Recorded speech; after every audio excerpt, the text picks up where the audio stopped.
Anyways, I'm gonna get water, bathroom, and I'll be right back.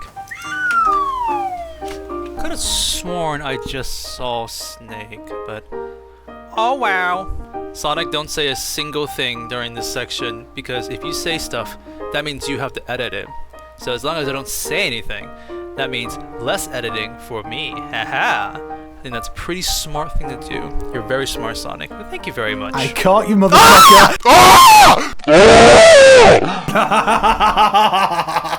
I was here the whole time.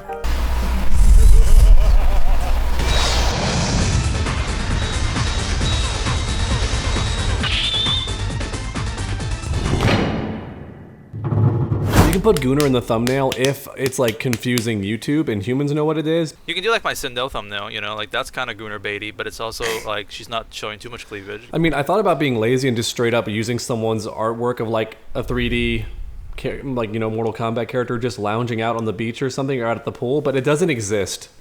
I couldn't find it. It's called Sexy Reptile.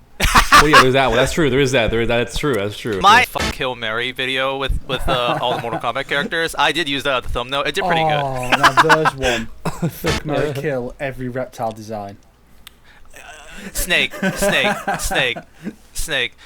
Back before we even started this podcast, our first conversation, I wanted to talk about the whole like smash or pass. Yeah, it was like smash or pass every Mortal Kombat character. All three of us made a video about it, and I wanted to bring that up as our first episode's topic. And literally, Snake, you in the comment section did say that like smash or pass every reptile design. so I've already brought that up. You can see my conclusion in that video already. It's kind of wild how there's no art of this. Swimsuit design character or something. Well, yeah, just like chilling, right? Like, because I wanted it to be like tasteful, not like, you know, anything too inappropriate. I feel like it's because MK broadly, it just kind of generally has less appealing character designs than most other fighting games.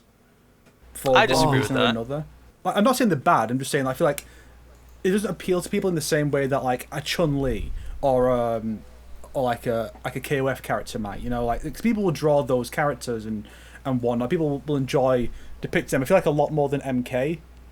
And I feel like I see what you mean. Like in KOF or like, you know, SNK universes, you literally see the characters chilling a lot. It's like that's literally like, you know, they can fight each other, but they can also go to the what's the bar that Terry hangs out in and stuff like that. Yeah. And then we have stuff like how the newer MK games, a lot of the character designs are just like genuinely really bad, like Sindel, Kitana Melina are kind of mid, and there have been some good ones. So I think Johnny looks great in his dress shirt and stuff. He looks really good. But I feel like ironically the group, the like designs aren't as appealing. The good guy group, you know, like the Raiden, Johnny, and then even like Reptile Astra, like that group, I have seen people, and even like Scorpion and Smoke, like I have seen people just kind of like having these characters chill with each other, because after the story mode, it does feel like these characters would hang out. That's something I have seen some fan fictions or just like fan arts depicting. Just Kenshi, Johnny, Raiden, and Kung Lao just hanging out doing like pranks with Liu Kang or stuff like that. And, like those seem kind of cute from what I've seen. Gotcha. Yeah, but what I mean is, like, if you wanted to find artwork for Mortal Kombat, at least if it's like 3D, because I want it to look like the actual game. And even if you want to find 2D, it's hard to find anything in that safe middle area. You either just have terrible, like, sketched art, or you just have porn. There's no in between of just like Katana on the beach, just like drinking a Mai Tai. It doesn't exist. It's either just Katana, like wearing a regular outfit, or like just do a pose or something, and then there's porn. There's sadly like nothing in between. I was trying to find some, and there really wasn't. And I was like, dang, I just want like an innocent image of like Katana on the beach or something. Like, I guess it is based off of the fact that it is more of an R-rated game, so that's kind of where like the angle for people will do that. That's part of it, like but it's also the fact that our community, or like the Mortal Kombat community, kind of lazy when it comes to this stuff. Damn, dog. Come on now. I'm just saying, like, when a new character drops in Street Fighter, there's fan art in, like, the first 2 hours. I feel like Mortal Kombat don't get that. They're just like, oh. Or if they do, it's like that half-done. Like, there was some art for Janet Cage, but it was, like, very just It barely depends. there. I think like, it really yeah. depends on the character. Like if it's Yeah. like a big deal in terms of like which character gets released. I don't think there's like hype for guest characters in terms of like that kind of fan art. There's hype I for mean, like the news. I mean, Also, like, it doesn't help that Mortal Kombat is banned in like most parts of Asia. I feel like so we're not getting those Asian artists' eyeballs I on the wonder if game very that's- often. you also But consider picture all the DLC characters for M1K. First season, 3 guest characters, so they're out of the picture. You have Takeda, whose design is not even that good, to be honest. Like the suit's a bit generic. Ermac got a lot of I'm shit. not disagreeing with you, but shit. Ermac got a lot of shit for his face. Quan Chi's like the most appealing design for MK characters of that season. For Combat Pack 2, it's 3 more guests. Also, Sector and Cyrax are women, and Noob looks kind of weird. It's like there isn't really much to appeal to people to make them go, I want to draw this, because they kind of just piss people off. So people are like, I'm not drawing the fucking even if you do like the design of Sector, it's like I'm pissed off that Sector's a woman now. Fuck this, I'm not drawing it. There is that one. Maybe there's a couple because Bihan stands are pretty strong. They exist and they're strong. This community, and because people like Bihan, so that's why I've seen those same fans draw fan arts of that new Cybop. I have seen that. When Noob Saibot came out, they gave him the cat ears. Like, I saw that trend going around. You know, they tried. They tried making Noob Saibot work. Yes, I've seen those fan arts. It's like, that's a community that does exist, though, from what I recall. The B stands are the strongest warriors. But Yes. they can't compete with Chun-Li's thighs, unfortunately. I saw good AI of it, but I don't want to use AI in my thumbnails because people get mad at me for that. So trying not to. Or if I do, it's very subtle. Another one to mention is the fact that every game they look different. So it's like, is That's there a point true. loving a design when they're just going to change in the next game? I think that's also something that might hurt the fan art community. It's like, to this day, you got people who still love MK9 Melina, and that's like, what, more than 10 years ago now? You know, it's like she ain't never coming back. Oh, she came back in Invasions mode. You see her in one background. There she is, guys. Did you like that reference? Okay, you're never gonna see her ever again now. That might be partially one of the reasons. Snake, we can't hear you. Yeah, That's a good point too, because I have a whole video. I have a whole video about that, a whole script that I wrote, and I redesigned rules for every Mortal Kombat character. I'm like, here's the rule that this character needs, kind of like how Chun-Li has the hair buns. Not all the time, but typically, even if she gets a new outfit in the next game, she still has the hair buns. That's how you know it's like Chun-Li, right? So hair buns, and I'm like, okay, these characters, like the ladies especially, need to have default like hairstyles that like they keep in every game. You know, that way, even if Katana's wearing a different color, you still know it's Katana. You know, maybe she always has That's the big true. ponytail or something. Yeah, Katana changes her hair every game, I think. that'd be Yeah, beneficial. for every the single lady customization. does, like except for maybe Sonya. She's Oh, no, usually a so- blonde ponytail. Well, no, Sonya's changed a bunch because sometimes it's between a low ponytail or like she had a high in one game. It's been a braid. There's that period in the 3D era where it's just like came down to her shoulders. Just long hair. So Oh, you're right. It was short in the 3D era and just cut down to her shoulders. Yeah. Huh. Hell, even MK1 was like that as well. So yeah, like Sonya's changes constantly. But fortunately, because there aren't really any other characters that look like Sonya, she still looks like Sonya. True. I feel like Johnny Cage has a very consistent haircut now I think about I it. feel like the character. That's why I've actually said Sindel is one of the best designed characters because you could put her in any outfit and you know it's Sindel because of her distinct facial and hair features. Like, oh, that's Sindel. Like, I know for a fact. well, you So say except that, for Mortal Kombat 1 Sindel. and 11, where in the story mode they gave her a different hairstyle for some reason. She did have different hairstyles, like you can choose from what I recall. Yeah. Sure, but it's still like white and black, right? Her hair still has that black and white going I on. don't think it does. I think it's just grey. That's so dumb. Like the white, Man, dude. you know. I feel like the one. Okay, I think there's 2 characters who really have like the thing you're talking about. Well, I guess 3 arguably. Jax with his metal arms, even if they change it every game, it's a distinctive enough design thing that he always has. Shao Kahn's helmet, which again, even if they change the design, it's still similar enough per game. And Johnny's sunglasses. I'm not sure.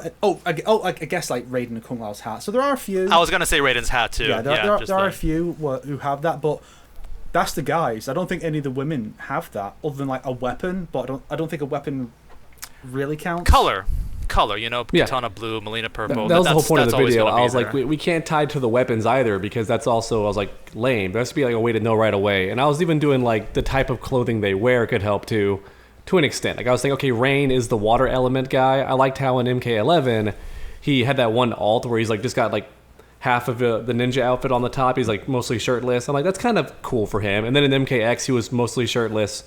And I'm like, okay, what if Rain is just the one wearing the least clothing for the dudes? That's like a dead giveaway that it's Rain from a distance. That could be fine. Actually, the 3D era did a neat thing with Melina because they always had it with the veil. That's true. That's her thing. Okay, that's pretty cool. I was so mad that never made it in to Mortal Kombat 11, despite having like the custom face stuff.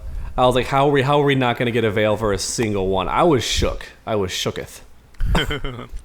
Well, it felt like a personal attack. Maybe rushed a bit, that character in MK11. Just maybe fans demanded really fast. It's weird because like she may have been rushed at that point, but I think they had her planned from the beginning because Ed Boon did a Freudian slip in one of the early interviews and mentioned her and Rain in the same breath, like the same sentence for DLC, and that was before the first pack even dropped, I think. So they were planned, I think. It's just they rushed that shit out the door at the end. I have no idea, but she is the worst DLC in that game. Like, she was so boring. Okay, gentlemen, Yeah. I will have to say, I've got to bring this up right now. So there is a typhoon hitting our country like right now, or an hour from now, and I literally can't like hear you guys right now. It's actually, I feel like it's starting. I feel like this is gonna happen. The lag spike and all that jazz. So just a heads up. This is gonna happen. We got to start now, boys. We got to. But yeah. Just a heads up. I thought I'd let you. I guess we kind of already started. Basically, I did have a funny intro, but I don't really have to go with it for now. Do the funny intro. I don't want to start with that conversation we just had. That was supposed to be off the record. That was not on the record conversation, Sonic. Welcome to the Combat Kings, everyone. We might have some trouble with this episode because apparently Raiden is really, really angry at the nation of Taiwan right now. I don't know why. Maybe he's been bought off by the CCP. We don't know. But if something goes wrong, that's the reason. Yes, keep this in. The people need to know, Sonic. You can't keep this from them. He's actually just angry at Sonic in particular. Raiden's just mad at Sonic, unfortunately. He saw the meme picture of him and with a big butt cheek, and he's like, no. I knew it would be coming, even though I commissioned that 3 years ago. I knew he'd be mad someday. It's sliding off. Give me a sec. He's doing But the funny thing is, actually, it has been insanely hot for the last couple of days. Like just really hot. So this is a nice weather for me, in my opinion. Even though it's it'll be lagging a bit and whatnot. But hey, you know what? That's the sacrifice we get. But anyways, not too much MK related stuff happened recently, so this is gonna be a bit of a free flow, a bit of like whatever we want to talk about kind of episode. But there is one thing that we have to talk about. I put it here saying secret MK topic. Even the boys don't know what we're gonna talk about today. Is this? So are you guys ready? Can I take a guess? Alright, go ahead. Is this about the fact that Louis Tan said his favorite MK character has his favorite fight scene in the new movie? No, I didn't know about that, actually. Yeah, it didn't go any further into it, but that's what he said. But it is related to that because, guys, that Mortal Kombat 2 trailer, am I right? Holy moly, man, that was epic, guys. Oh, I didn't believe in Carlbin, but after that trailer, oh my gosh, dude, like, it's really something else. Are you hedging your bets in case the trailer comes out between now and the episode releasing? Yes. I love seeing Ko Young do a flip within a flip within a flip. I flipped out, and then at the very end of the trailer, when all the dead characters came back, you see like Josh Lawson, Kano in the back, like, oh my gosh, and Kung Lao shows up, and it close-ups like Liu Kang's like very emotional face, and I saw it. Reptile in the background, guys. Oh my gosh, this is movie of the year, movie of the generation, guys. I'm just saying, this was more hype than Endgame. I'm just saying, this is more hype than Endgame. But yes, I strongly believe that either while I'm editing this video or after the video comes out, just a couple days from now, that damn trailer's gonna. I just have a strong feeling. My favorite part was when Kitana and Melina walked out together, and like someone we don't know who, because you just hear the voice saying that like Melina's a clone of Kitana, and then the guys from the first film are like, oh, that makes so much sense, and Johnny's like, what the fuck happened? What? Like that was, come on, that was a great bit. Come on. Like I think Carl Urban's really got like the right delivery for Johnny Cage. I think he's going to be great. Maybe he says the C word a little too much, but other than that, it's really good. Yeah, he should have said the K word instead. Yeah. Definitely a moment of all time. True. Although I kind of want to run that back a little bit. So you said Lewis Tan tweeted about he has a fight scene with his favorite Mortal Kombat character or something? No, he said that his favorite character has his favorite fight scene in the movie. So that doesn't mean he's involved. I mean, he could be saying, hey, my favorite MK character is the one I played. But I have no idea who it could be. Maybe he's saying, remember that time I played Kung Jin and it never came out? Well, Kung Jin's in the movie, guys. Get ready, because this movie is maybe that's it. Maybe it's a fight scene where his Kung Jin is having a fight from Fire God Liu Kang's timeline in the post-credit scene, and it's like, hey guys, the multiverse is played in the movies too. Hell yeah, brother! And then Lyndon Ashby's there, like, hey, I'm Johnny Cage, and Carl Urban's like, oh, the fuck? And then the movie ends. It would be I mean, I like Kung Jin, but it would be so cursed if he gets his movie debut before all those iconic MK2 or like other characters, you know, or just even like MK3 characters. Because I guess most of them were in Annihilation, even if we don't like it. You know, technically Noob Saibot's there. Yeah. He's shit, but he's in that movie. Yeah, I think if you don't count the animated movies, if you don't count them, then the only ones missing, I think, are Kintaro, Striker, Cabal, and I guess Raicho doesn't show up. No, MK3? 1 to 3, I mean. Okay. Oh, sure. That's the range you were talking about. You're right. So, yeah.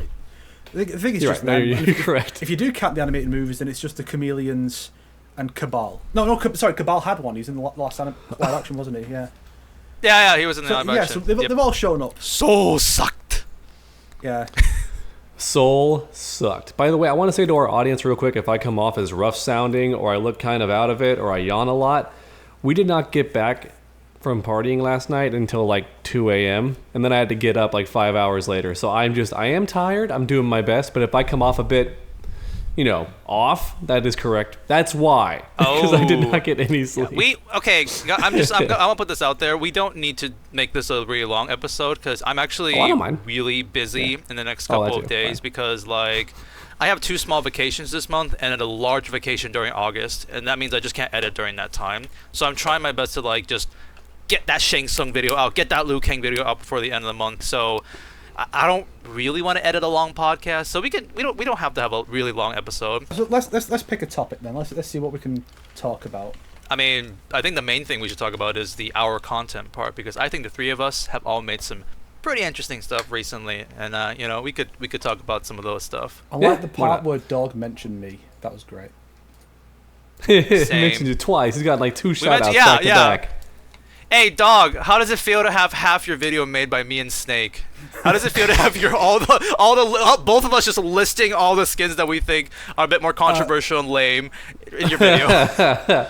Oh, does that mean made, or does that mean you typed out a couple words and then it helped my video? You made it now just because you recommended 2 or 3 costumes? I'm expecting royalty, Dog. How about you rewatch your Snowblind Doesn't Suck video and all the podcast clips of me and Dog saying funny things? I made it. You know, I edited the video. To be fair, I use your podcast clips a lot of times too. Even in the recent chapter 11 video, I brought you 2 up. You know, you got the scene where TrueUnderDawg was talking about like when I made fun of Rain being a jobber, which I got right, by the way. Yeah. Oh man. And stuff. It's funny how they tried to really glow him up in MK11. They're like, no, he doesn't suck. Actually, he's actually really badass now. He's cool.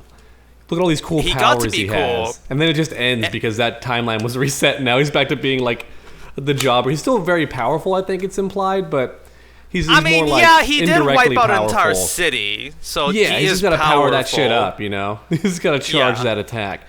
It's like the meme of Ryu charging a Hadouken for 3 years, and then it's like really powerful, and he just destroys a city.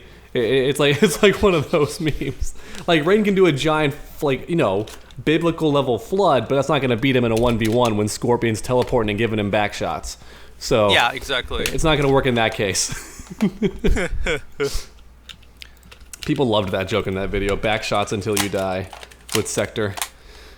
What was that from? Oh, my best Mortal Kombat characters. I made the worst video. It did really well. So I made a best like characters in Mortal Kombat. Like every single game, I did the best character. Okay. And then ranked them. Yeah. And Sector was absurd, apparently, in MK Gold. I never got to play it to like a deep extent, so I didn't know that. But like, Sector was so busted in that game because he fired the missiles out of his chest fast, and they still homed the opponent, and they didn't stop. So you just keep firing them, and the opponent was just stuck blocking for the entire match. He's perma-banned at any tournament. Like, you can't pick Sector. It's not allowed. He's hilariously good. It's so funny. It looks like someone modded the game when you watch people spamming rockets with him because they just keep coming, and you're like, oh, that's just old-ass games being old-ass games. Oh, yeah. And we're going to get that back with the Legacy Collection, which, by the way, Dog, you pissed off a lot of people with your opinion in the last episode. Why? What people in happened? the because he wasn't looking forward to the Legacy Collection. So, or not entire, like, remember he had, like, the opinion about, like, how, oh, why do we need another one and stuff? That's a gross exaggeration of what I said, but that's in the ballpark. Yeah, I pretty much just said everyone else is losing their mind over it, and I was like, yeah. Well, we already had the arcade collection come out, like in like 2011 or something, and I'm like, this is cool though because it's every version, I suppose, which is nice. I don't know the particulars of why it matters on different consoles, except for the 3D era. Then I understand why it matters because like they have actual differences. I don't know the differences with the the classic games. I will say I'm warming up to it. I'm getting a little bit more excited. Sorry, Snake, I see your hand. I just wanted to mention that I am getting a bit more excited and warming up to the idea of those games. Guys, the boomer is softening up. Did we or did we not immediately disprove what Dog said in that episode? Why you guys still on about this?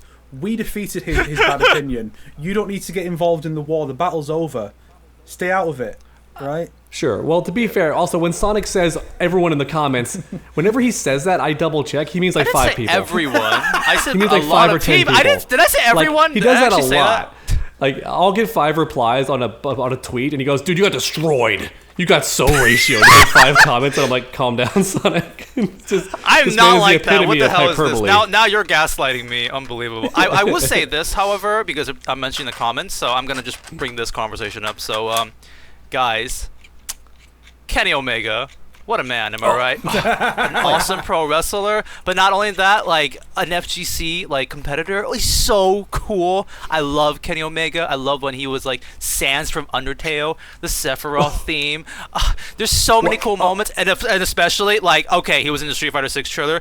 That's great, but that's obviously a reference to Street Fighter 5. Wowzers, dude. I absolutely love that. I'm totally not coping and being mad because our top comment, the most thumbs up comment our last episode says, Sonic saying Kenny Omega was just a live action actor physically hurt me. That's our top comment on our last episode now. Thanks, the Force Snake.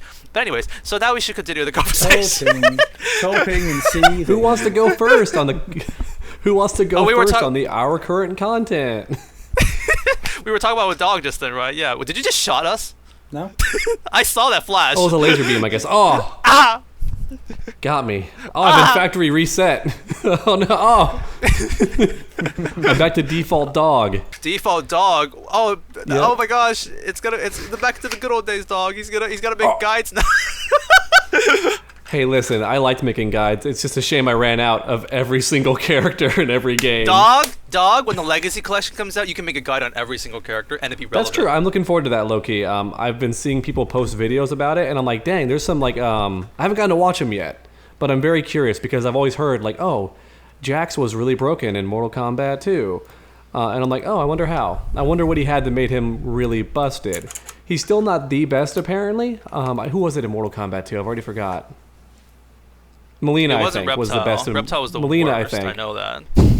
Yeah, though thankfully, apparently no one's bad in Mortal Kombat 2, really. It's just that Reptile had that really slow force ball. So, against an opponent that was actually at the right spacing and was reacting, they just jump and kick you.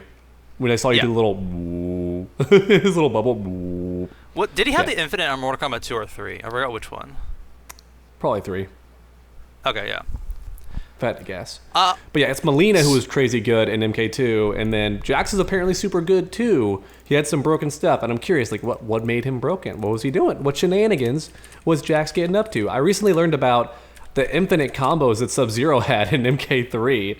Apparently, Kuai Liang just came out of the gate broken. He was already saying right away, dude, I'm so much better than my brother. Look at these infinites. Look at these touch of death combos, boy. I can freeze you 3 times in the same combo. If you're wondering why they nerfed that in later games, that's why. If you're wondering why in the 3D era, if you freeze somebody twice, you get frozen and it makes no sense, That's why, because I didn't want you looping it. So, Snake, I like your recent content. Talk about it. Which one? Basically, you have three. You got the Ultron video and the one piece of trivia, and then the what Warrior Abyss taught me about content creation. Very, very daring, like title and stuff. I watched all three, and I thought they were quite interesting. I think I will say this, by the way, I did not know about that reptile fact, so that was really cool. In terms of all the trivia is going, I was like, I didn't know about that. That's it's a good video. The reptile expert himself didn't know the piece of trivia I came up with, so check it out. There you go. I also haven't read the comic yet, but yes, I wouldn't have remembered that, honestly. Like that little cool fact that he could make everybody. I won't spoil it. You guys got to go watch it yourself. A trivia about every single character. Very cool. I mean, I'll spoil it now. Reptile can it. make other people horny. Like it's crazy power, but Unbelievable. You can't be spoiling that.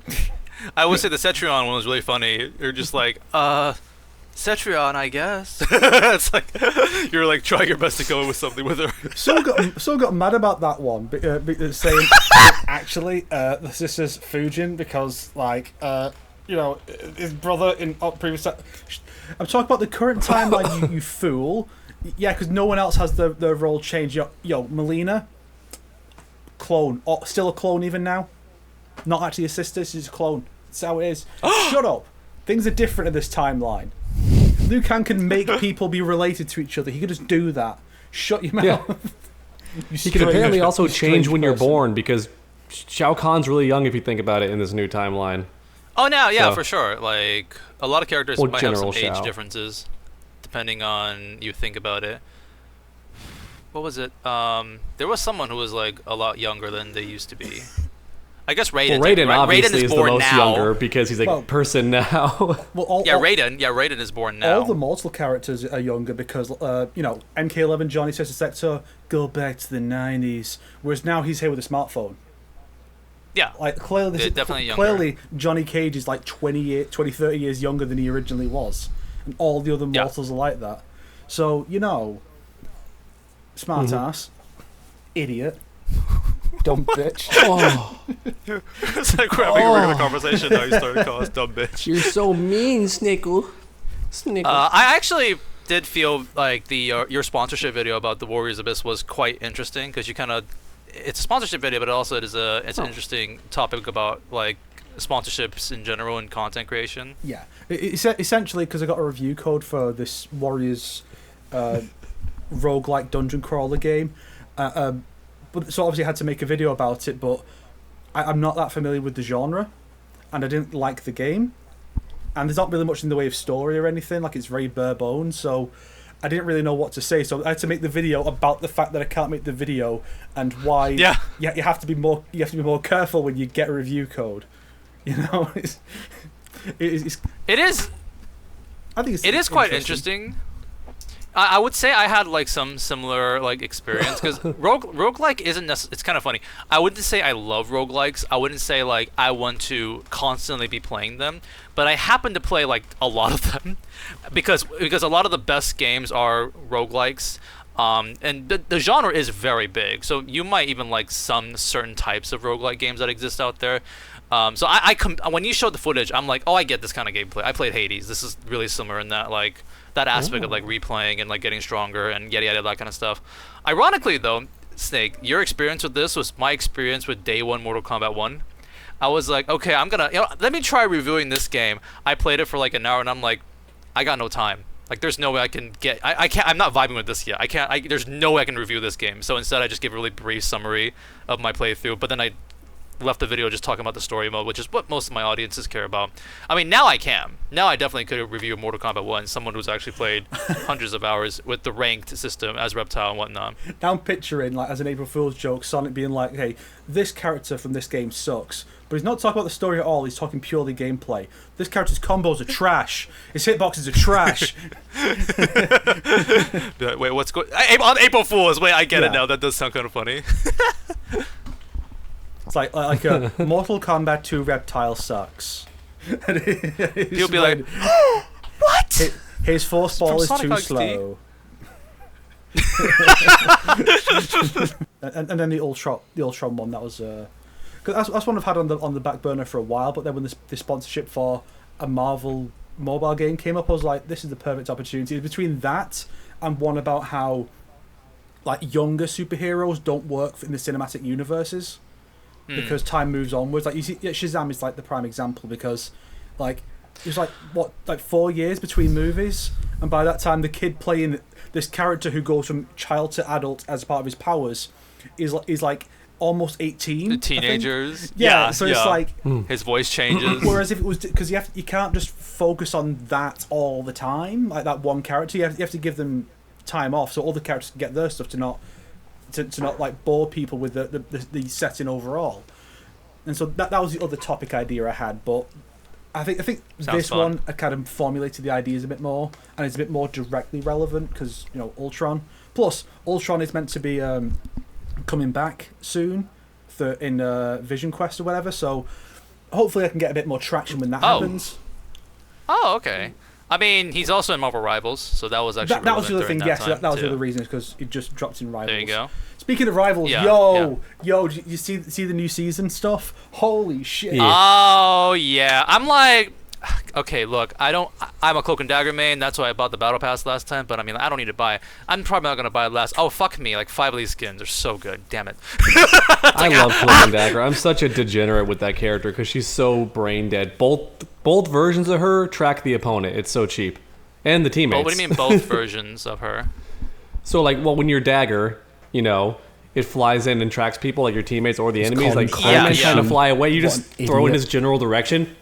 Little kill marker. It's like, yeah, F you, trying to fly away. Spider-Man 2, he's like doing all this like fancy swing, and I'm like, just throwing in that general direction. Got him. Yep.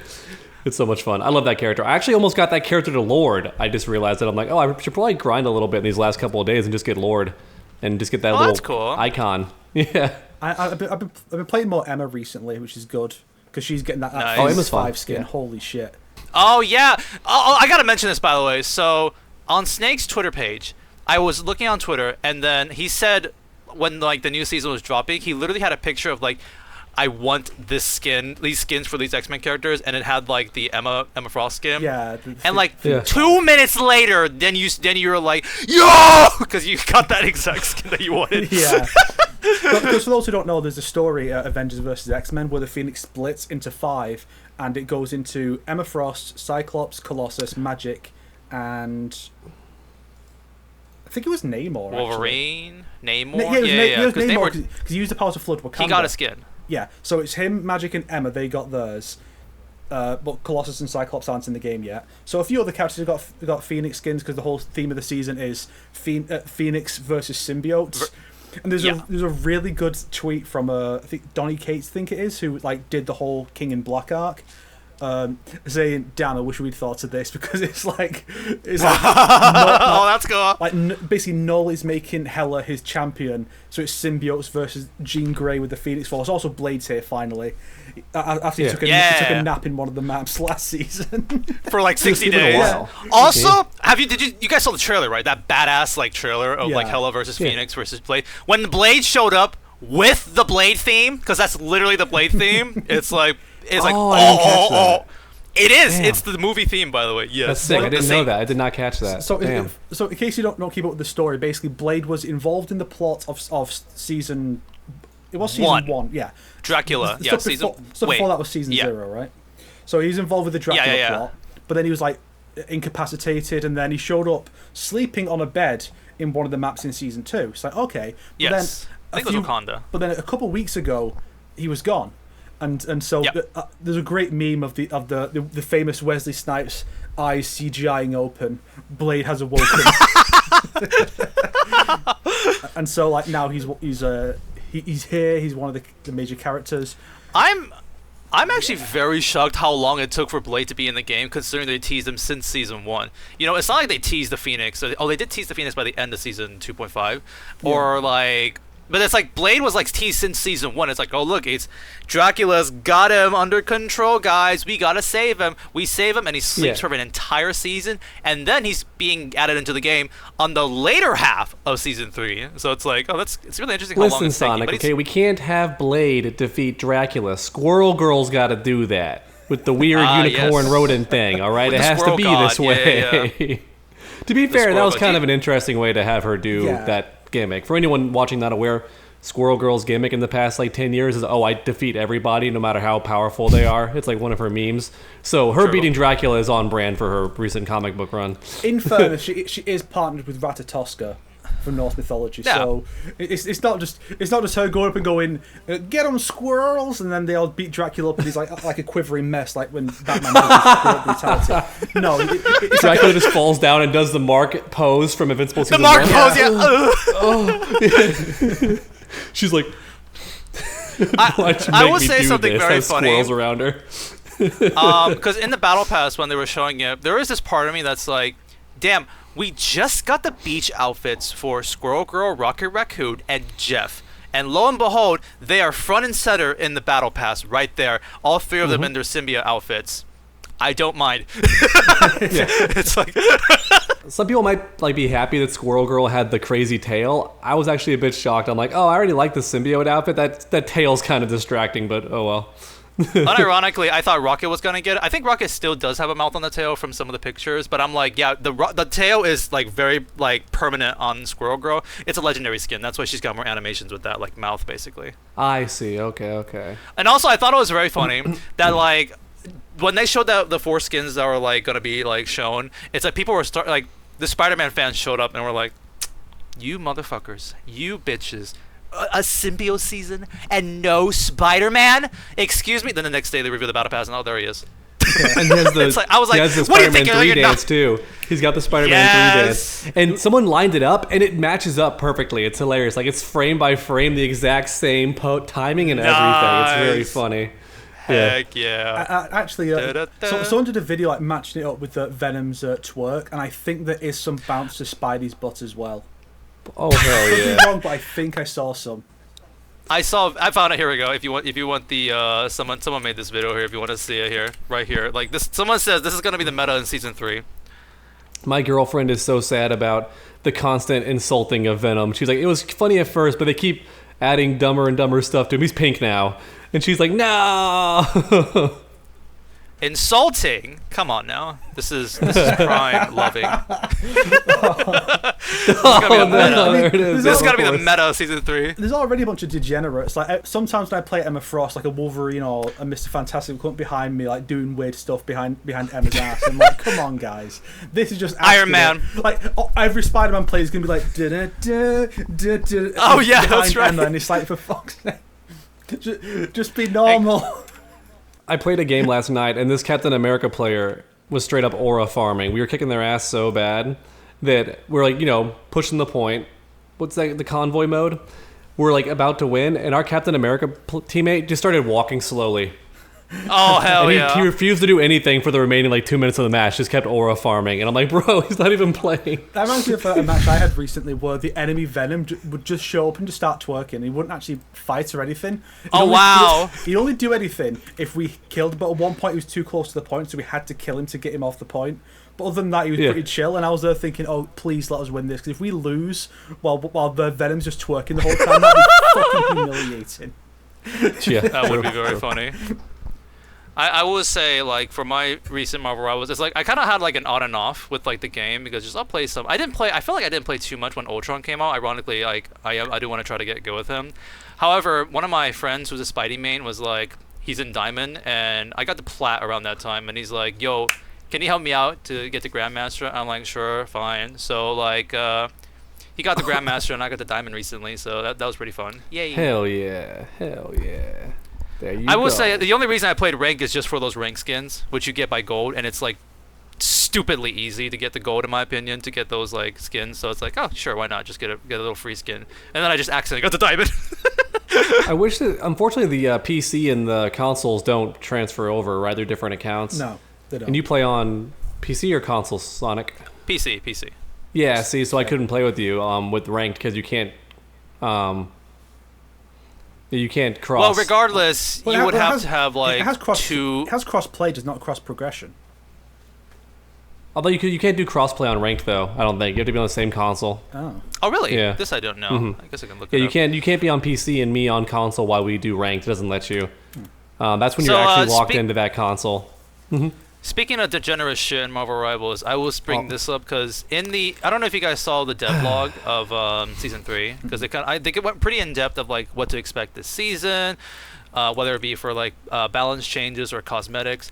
One thing they did say they're adding is like these keychains. I'm not sure entirely what they're called, but it's like you get a little like extra little thing on the character. When Overwatch kind of did it with the guns, but like this thing is going to be on a character. Do you remember seeing that?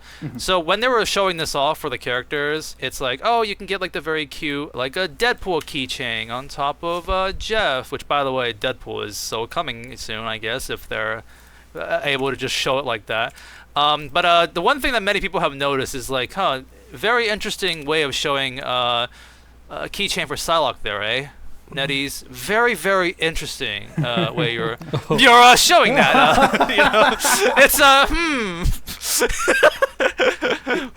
I've seen fan art of Jeff doing that to Emma. It's really funny. What? I'll not give you a link. Don't. To be fair, NetEase does love like Emma caring for Jeff the baby. Yeah. When Jeff dies, and she's like, "My baby." Yeah, you will pay for this. It's great that because I have a friend who mains Jeff, and so because I've been playing a lot more Emma, like every time she dies. Rest her soul, no, by the way. My baby. Oh, you think that's bad? I main Emma and Loki, and they're both getting nerfs in this season. Oh, this season. I haven't seen what they got nerfed about. I'm sure they'll be still fine. But Snake, Jeff didn't get just nerfed. He got like destroyed in this recent patch. Like, you like playing Jeff? Fuck you. He's now like 100% a support, and he's like one of the worst supports in the game. Unless if you have Storm, then it's an auto win. That's the only reason you play Jeff now. It's so sad in my opinion. It's did they undo his new change where did they revert it where his healing beam does damage to the opponent too? No, that's the same. I mean, that's a new Jeff now. They completely changed him from what it used to be. It used to be Jeff sucked, but he was really good at playing as like a flanking DPS for some reason. Then in season 2.5, they made him like NetEase was like, "Fuck you, we want him to be a pure support." And then well, that's not really pure support if he can do both, but I get what you mean. Because before that healing blast did no damage to anybody. He gets to do both now at least. He can heal and do damage to the enemy team, which is but the nice. damage is puny as F, so it's not like he can kill but it has anybody. no fall off, right? And it's got infinite range. So if you're like a sniper, it has fall off. Kind of... Yes, but it has fall off damage. You don't deal a lot of damage if the character is super far away. Gotcha. That was always funny too when the game first came out. People were like, he's not super good, but the fact that he can just be all the way across the map, and as long as he has a line of sight, he can still heal his teammates is kind of crazy. Yeah, it's people didn't know how to play him, and then eventually people found out, oh, he's not a support. He's a DPS. Like, he can actually 1v1 characters. You're about to die? Okay, bubble, dive. And then it's like 90% I kind of wish they gave him something kill. new to his ultimate. Like, instead of having to carry people off the map every time, I wish they gave him some, or just holding on to them. There should be a third option where he can, like, do a little gulp or something, and it does, like, a lot of damage, and then he spits them out or something. That'd be cool. I don't know. To me, it's lame that he just his ultimate feels like either the best ultimate or the most useful ultimate, depending on where he is in positioning, you know? If there's a ledge, he just has the best ultimate in the game. Which, by the way, I've done a double jump at the peak as Invisible Woman, and he still gets me. I'm like, that should not be allowed. Like, what the heck? I'm like at least 15 feet in the air, and he still gets me. If you're really inconsistent, I understand like, it can't be like just the ground, because you can just jump and avoid it. That kept getting changed, yeah. See, it used to be remarkably terrible, which is why there's that fan art of Iron Man ripping Jeff in half, because all the Iron Man fans despise being 90 feet in the air and still swallowed somehow. I mean, one change I would honestly make to Jeff is to make it that he can't split his own team out separately from the enemies. Like, it has to be really. I think it should be all or nothing. Because then it forces Jeff players to be a bit more careful. Yeah, out of all the supports, Jeff is actually the least that I played. And it used to be because if I want to play Jeff, I'm playing a third DPS. And maybe I'll play that someday, but I'm not really into that. Now it's like he's the worst support. Like, I don't want to do that. It's like, sorry, Jeff. I'll keep waiting until they change it to actually be good. Every single other support in the game is just better now, unfortunately. Ironically, though, I talked about how like Jeff was like a support but actually a DPS. Ultron is actually pushing that agenda. Like, you want to play Ultron, that is the third support. That is actually a hidden DPS. You're playing him as your DPS basically. And it seems like NetEase is like, yeah, we know that, and that's what we're pushing with this character. He damages and he heals, and it's like, oh, so they're okay with Ultron being that, but not Jeff. I think that's what I'm seeing here basically with these two characters. I mean, it is unfortunate. Some characters get buffed, some get nerfed into the ground. But they're clearly doing it in a way that's fair, though. They're like looking at which character was garbage before and being like, oh, now this character is like really good, or this character is terrible. Now, I personally prefer some baby steps, but you know, this meme is just I'm going to post it just for the meme, but. Okay, that's pretty good. Yes, that's pretty good. I will say the game is pretty good in terms of, for the most part, in terms of like making every character have a strong phase. Like when the game just came out, Squirrel Girl sucked. Wolverine ironically sucked until people found out how to play him. And then it's just like, kind of like slowly they buffed the low win rate characters, they nerfed the high win rate characters, except Black Widow. She never got good in any of the seasons, unfortunately. She still has a 40% win rate in every single season. Very sadly. Like, I think she's getting a Phoenix skin as well. Which is a bit she is? Yeah, which is a weird pick. But it's like, yeah, she's getting one. It's an odd decision to give her one. But maybe it's like, well, we want more people to play the character. So I mean, she's got some really solid skins. Like the one she got last season was like one of the best. It's so good. Like, yes, holy shit. that spider one. I love that one so much. Yeah, so it's, which is funny because ironically it looks like something they would give to Widowmaker in Overwatch. Yes, literally. almost. Did they make Luna I mean, Snow better? I'm just curious because she seems like she's way easier to play lately too. I just played Luna Snow for fun yesterday, and I was wrecking people. I got like so many kills and. Yeah, she's really broken still. Yeah. But yeah, she's the hitbox on that stupid beam that she does, like for a temporary amount of time. The hitbox on that thing is hilarious. I'll just be sniping people in the sky like they're trying to fly away. I'm like, no, you're dead. It's got the hitbox the size of a truck. And I'm like, yeah, you're just done. Ironically, actually, as much as I kind of dislike the industry implant Luna Snow, I almost kind of respect Luna Snow mains because, like, I actually kind of respect Luna Snow players because, like, the more I play this game, yes, she's a really basic character. The more I find out, like, out of all the supports, Luna is not that easy, especially because you actually have to aim with her when it comes to healing and dealing damage. So I kind of want to try her out next season, just like learn her out. And she's still, there's a bit of like, yeah, it's a BS stupid ultimate that she can just let her teammates live for 10 seconds and they never want to nerf that. But there is some sense of like, she has the power to pause the game. She can pause an online match. That's her power. Just. But yeah, I kind of, in a weird way, I do respect to be fair, you can Luna kill player. her when she's dancing, so it's not. It's very hard though. Yeah. Like, I think out of 100 Luna ults, I've only killed like 1 or 2 times.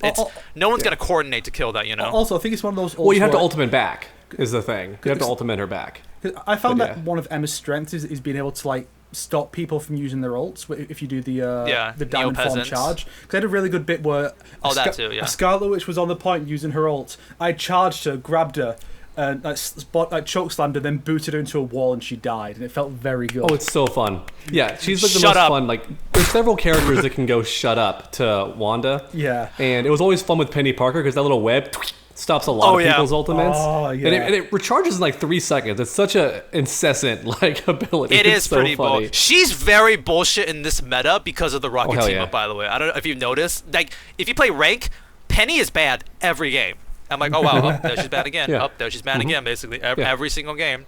My friend who plays Spider-Man, I always hear like, pew, and then Spider-Man will be like, Scorpion, get over here, and that stops it. It does. Like, there's so many ways to stop her ultimate. It's messed up, dude.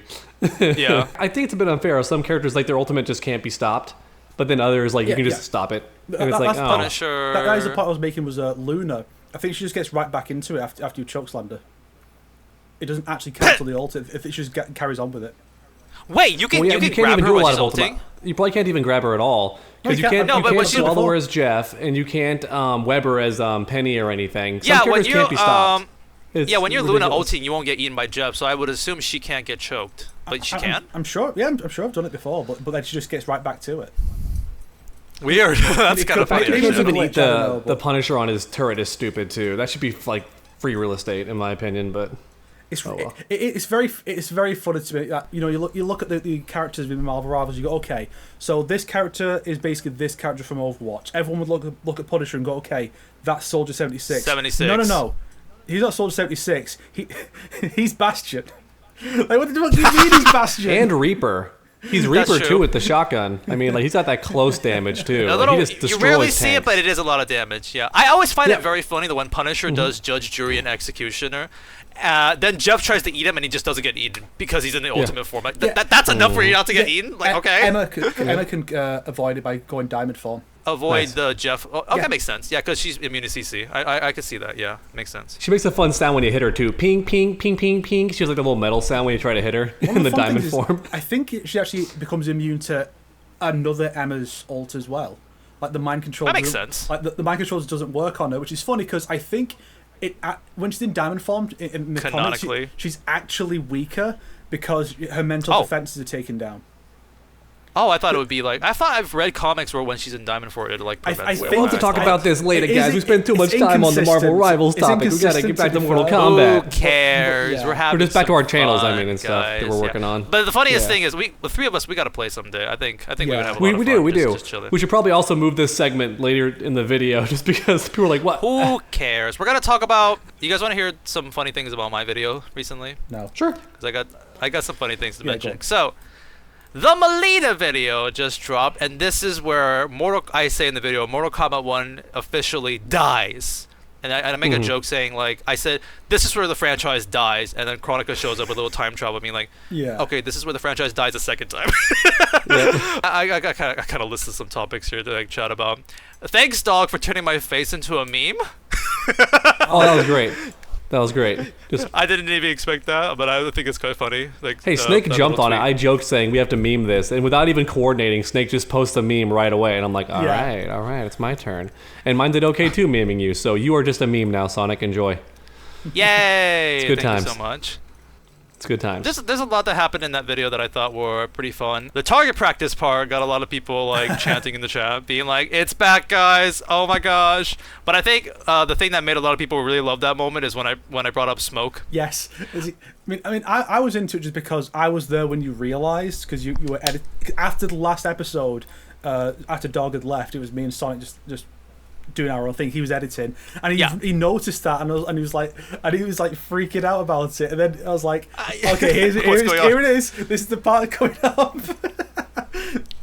Yeah, I was chatting with Snake while working, and then I was like out of nowhere because we were just quiet for like 5 minutes, and you just hear me go, "No way!" or something like super loud. I'm pretty sure I jump scared Snake, and I'm like, "Snake, you gotta see this." And I showed him that, and I was like, "You were the one who was like, you gotta make a segment talking about this," and I'm like, "Yeah, I'm gonna talk about this segment."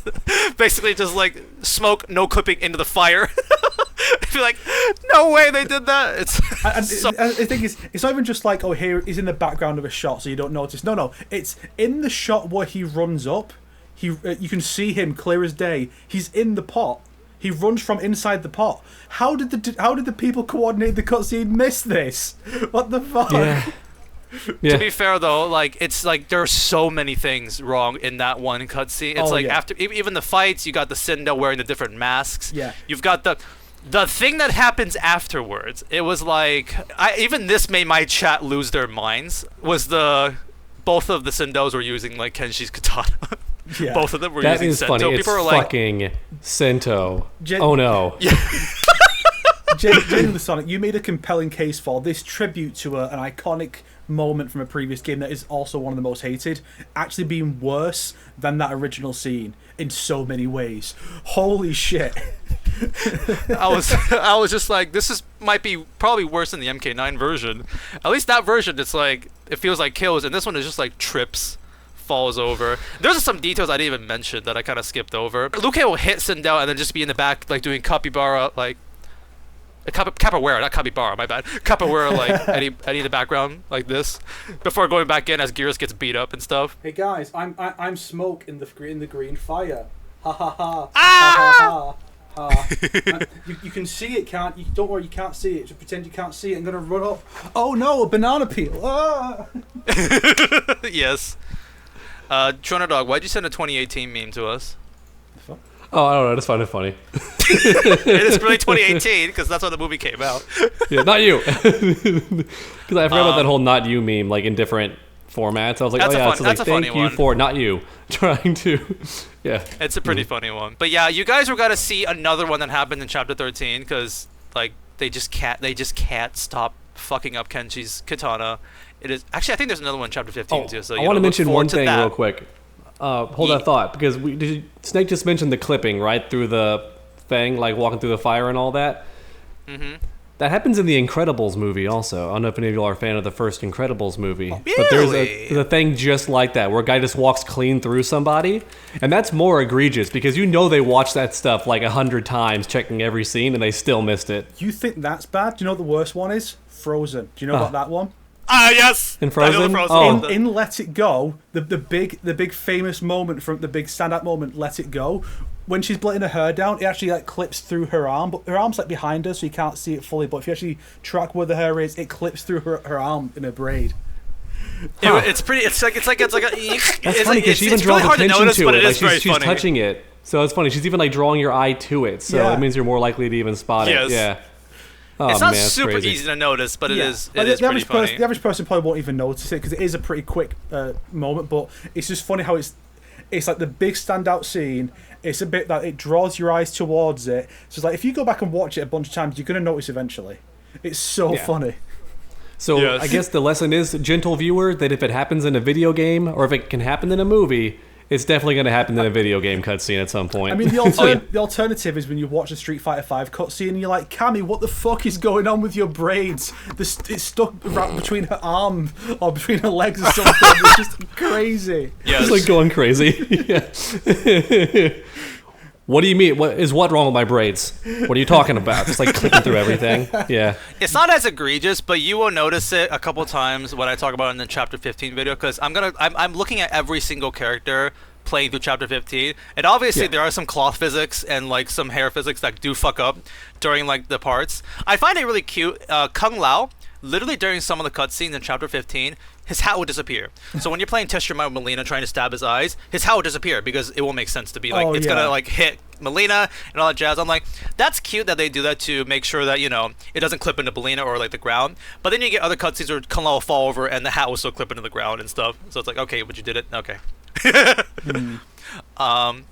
There is actually one joke in the video that it's only funny to me, but I kind of wanted to bring this up. It was like, I wrote this script half a year ago, and I wrote like, Sindel passes the mantle to Melina, then she passes away. That's what I wrote. But then when I'm editing the video, chapter 10 Li Mei like appeared in my mind. So in the video, it's Sindel passes the mantle to Melina, then she passes away, and you see Liba, let us pass. Show up there. That was on the fly. I don't know why I love that myself. I'm just like, oh my gosh, I just had to put it there. But now I actually want to bring up something that I think would be kind of an interesting topic, because when I brought this up in the video, it did get some reactions. It's when I said like, Sindel died. It's so sad. What a sad moment. Anyways, that's Kill Tanya now. I just like deliberately go into that conversation, and it sparks some interesting topics. So for those of you guys don't know, I brought up the fact that if we look at Li Mei's character in the story mode, her whole entire story is people hate her and she's despised because she failed to protect King Jared on her watch and she escaped punishment. And that's why like throughout the entire story, like people hate her. And I'm like, well, this just happened to Tanya. Like their sole duty is to protect the royal family. That's her like job. And she was there and she failed. And so I asked the question, like, is she going to get any repercussions? Is she going to get any punishments or anything? Are they going to mention this at all? I think it's because it's not just her who is there. Like, Melina and Katana, Liu Kang, all these other people are there, and they couldn't do it. So I guess they're like, you know what, fair enough. If the fire god just fell over and, like tripped over his balls and couldn't do anything about it, fair enough, right? Like, you get a free pass. Although, there is still the question of, what will the Umgadi themselves think? Like, that could have been an interesting angle. It's like no one here blames her, but the Umgadi do, because they weren't there. They only have what they've been told, but they're like, no, we don't have the context of this. You're out. Which could have been an interesting it's not just the Umgadi; it's the society too. You know, they will hear, "Oh, the Empress died. What did the Umgadi do?" and stuff like that. This is like a huge. Again, I wouldn't bring this up hugely, except we have a clear example called Li Mei, and she suffered through the entire story because of King Jared's death. That wasn't even her fault. So I'm like. Because that's brought up too, Snake. You said in our chat, you were like, well, it's Melina. She'll probably pardon her easily. It's like, why wouldn't she and whatnot? And that makes sense, but also I just feel like the conversation should still be there. That's like a very interesting topic that's been set up. And out of all the things that they bring up in the intro dialogues, bring up in the arcade ending, that's just one of those things that they just completely sweep under the rug. In fact, in the arcade ending, Tanya got a promotion afterwards and stuff like that. It's all good, girl. You're totally fine. It's one of those things that really makes you think that the multiverse aspect of Chaos Reigns was a mistake, because two of the characters you play as who are multiverse variants, those being Tanya and Rain, both and Johnny, but we don't play as Johnny, but these two characters. True. They got chapters here. They got a lot of screen time, a lot of focus, some big moments. But it's not the versions who actually have interesting things going on. Rain just flooded. Or should be. Rain just flooded Sado's capital city, and he's like turned himself in.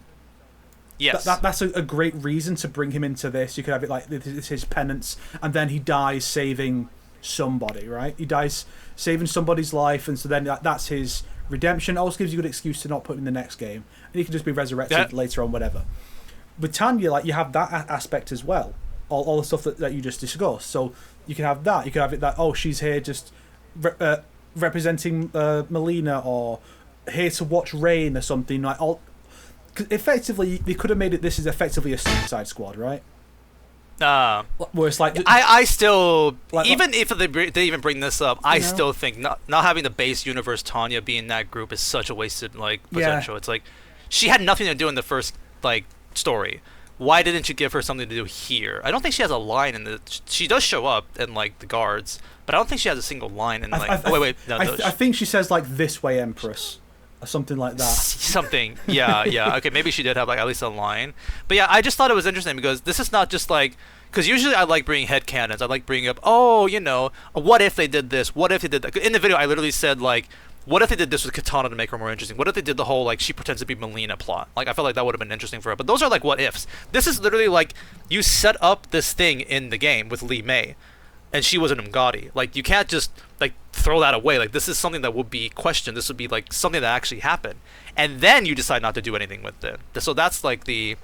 But yeah, a lot of people were into that conversation. I have a lot of people in the comments putting their own opinions about this and stuff. So I appreciate my comment section being very civil about Tanya, whether you liked her, you disliked her. It's very fun to look at the conversation and not just be DEI woke shit and stuff like that. No, I just had an interesting thought, is a video idea, which is, how, because Lee May never got an Umgadi costume for whatever reason, which is really weird. They didn't even give her a colour palette that is just the Umgadi colours. You can get this one's yellow, but it's also orange and red. You can get McDonald's worker Lee May costume. Broadly speaking, I think Lee May has some of the best alternate palettes, as far as what's in the base game, of all the characters for a base costume. Okay. But there's no Umgadi one. So I was just thinking, imagine the game had no multiverse stuff, and you were picking what the 3 costumes every character starts with would be. Then they could Lee May has her base, she has an Umgadi one. Is it the costumes were what we see in MKX or something? So some would be story Raiden, but some would just be here's a fun what if, or representing a part of the character's life that just isn't covered here. So here's Empress Melina just as a costume. Here's there is a lot of story costumes you can give. Yeah, like Syzoth in the circus. I keep making a joke being give him a performer costume, or what was he like when he was pretending to be a lizard person because he needed to hide himself when he was in Zatera. There's your 3 story skins. Yeah, so you could do some. That could be a fun video. I might have to give that a go. Oh, it does sound that sounds like a great video idea. And then one last thing I'll bring up is the fact that I appreciate my fans, the community, loving the Tanya meme about my ribs. I just keep spamming it every time she gets hit. My ribs! And then now my fans really like that, so I think I'm going to have to incorporate that a lot in my videos. I have a very fun sketch plan. So, when I did the remix, Send It Mixing with Lee May being Tanya, pass the let us. So I'm thinking of continuing that being now she's gonna bring my ribs in the table or something like that. See, I've thought of a way you could mix memes, which is the part where you're saying Lee May is just Shiva. She has the same story as Shiva, the same approach as Shiva, and then Lee May hits Tanya. Tanya goes flying into the Aaron Black bit, reference to the Shiva one.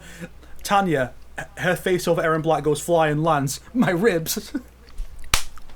I might have to add that. I might add that into the movie. I might. There's this maybe, but the issue is because she doesn't say my ribs until chapter 12. I'm not sure if I make the joke happen earlier, if that would be funny or not. I think it'd be funny. Maybe I think yeah, I'm gonna write that down. I like that. I might do that. I'll give it a little maybe. If nothing else, I'm writing that down. There's probably a bit where she gets hit in Chaos Reigns. No, you can't. You can't interfere with the Sindel scene because you got the targets. You can't break that, or that'd be weird. I guess you could put. It doesn't have to be Chaos Reigns. No, it could be Evil Tanya from the next chapter. Oh yeah! Thanks for reminding me of that. I'll keep that in mind. Thanks for that. If she gets beat up in there, I'll do that. But the thing is, also, Empress Tanya, I think I can also, whenever she gets hit, she can see my ribs. I think that would be kind of funny. You have multiple opportunities to just take this meme to its most extreme lengths, just to see where you can take it. Yeah. So I'm very happy a lot of you guys liked the recent video. It's a longer one. It's 30 minutes, which is it took me a long time to make. The next one is going to be 30 minutes too. In fact, I would even say I was a little disappointed with myself because in the last video there was only one animation in the entire video. It was the Hasbin Hotel animation, which I couldn't even show the whole thing because of copyright issues. That annoyed me. I was like, really? 4 or 5 second clip and I still can't play that audio. So I had to short that down. The full version will be up eventually on my Twitter, and ironically, I posted it on YouTube Shorts, and it says, we detected a copyright issue, but because it's YouTube Shorts, so you're going to be completely fine. I'm like, okay. That's a thing, apparently. Copyright issues are a lot more lenient when it's YouTube Shorts. I guess that's a thing with Instagram and TikTok, too, I'm guessing. Interesting there. But what I'm trying to say is the Shang Tsung video that's coming up, it's going to be 30 minutes, too. And there's going to be way more animations in that one. I have some stuff planned for that one. It's progressing pretty well and got a lot of good rants in that one. I'm excited for you guys to see.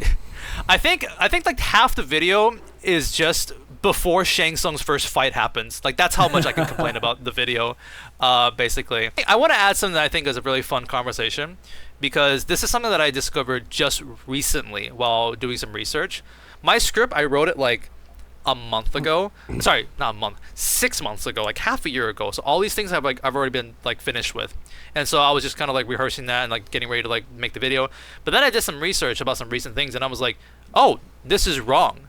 This is something that we mentioned on the podcast 2 years ago, but this is not correct after I did some research. So I would like to bring in the conversation about Shang Tsung's voice actor, Alan Lee. Now, Alan Lee has an interview on YouTube, and I watched the whole thing because I think we can agree Shang Tsung's voice is pretty damn awesome in Mortal Kombat 1. I think he did a fantastic job during that. So I wanted to learn more about him and his process of voicing. I gave him a bit more highlight while doing the Let's Break It Down for Shang Tsung's character. And while listening to the interview, there was one part that kind of shocked me. So I think, Snake, you're the one who said this. You said, I appreciate how NetherRealm was we saw the success of Kara Hiroyuki Tagawa in Mortal Kombat 11. We saw how great that was. And so they were like, how about we just continue that and bring it over to Mortal Kombat 1? Let's have the next Shang Tsung voice actor, even though he's not Carrie, we're going to still have him try to have that demeanor, have that voice, still bring over that character. We're going to try to bring that over to the next game. So we're going to have the voice actor try to do that. And I remember we said that, right? We had that conversation when the game came out. We were like, sounds like something I would say, yeah. Yeah. So it turns out after I watched the interview, it's the exact opposite of what we thought. So the interviewer was like, so how did you come up with the voice? How did the director help you out with that? And he's like, well, he didn't give me any reference to characters or voices to look for. He didn't give me any references. So I knew I was playing Shang Tsung, and so I just thought, what if I just did Carrie? And he kind of goes off and says he's a big fan of Kara Hiroyuki. Mortal Kombat 11 Shang Tsung that's the perfect Shang Tsung. How do you beat that and stuff? And he mentions he loved the '95 movie, and he grew up with that, and he kind of started subconsciously mimic that for 20 years now since it's been out. So wow. In a way, he sort of has been preparing for his whole entire life to bring this Shang Tsung to us. So it's not NRS's genius idea to have Shang Tsung be like Kara Hiroyuki. It's the fact that Alan Lee was Kara Hiroyuki's biggest fanboy, and that's why we have that. So essentially, they were like, well, we can't top Carrie. We've had him in for the game. He's the perfect Shang Tsung. We can't top that. So we're not going to have someone tries to do that. We're going to see what this other actor can come up with. Let's see what this Alan Lee guy can do. And he just comes in and goes, like, I got this, G. And he just does like the perfect Carrie impression. And they were like, yeah, let's go. He mentioned like when he did the Carrie impression, the people were like, "Oh yeah, this is what we wanted. Thanks, we want this." so yeah, literally we got it thanks to Alan Lee actually, which I thought was like really cool. I was like, "Oh shit, that's awesome. That's some awesome behind the scenes." So yeah, that was something really fun that I found out recently that you will see in the video as I compliment his voice. This is a very zesty version of the character, to be sure. Zesty to go. I'd argue even more so than Carrie. Like I feel like he's even more so. Oh, he is even more so. That's what I'm trying to say. Like he took the like he had the base point of animation, especially helps with it, where he's and then cranked it up. Like Carrie was always like this. He's always like this. So it's very foppish, and I love it. Like it's like fits the character so well. Yeah, it's so like in good. Sonic's animation. You are a boss bitch. She's like watching that motivational video and how to be. This is mewing. Like most of his animation, most of his like idle pose like that, they look like something that Sonic would animate in SFM based on a meme of a woman, like a sassy woman. Like you take those images and go, "That's what I'm going to make Shang Tsung do." Like that's the vibe he has. It's great. Oh yeah, even like in the interviews, he kind of mentions like he like. What's the word, like good artists like get inspired, or like great artists steal, but like he kind of mentions how like he researched how Carrie like his demeanor in the 95 movie and even in the Mortal Kombat 11 movie. He's like, oh, in 95 he's like, your soul is mine, and then in the Mortal Kombat 11 he's like, your soul is mine, and then he goes on with his own version because he kind of like, even though he is still inspired by that, he still also uses it to create his like own version, which is what we got in this game. And yeah, I think that's just really cool.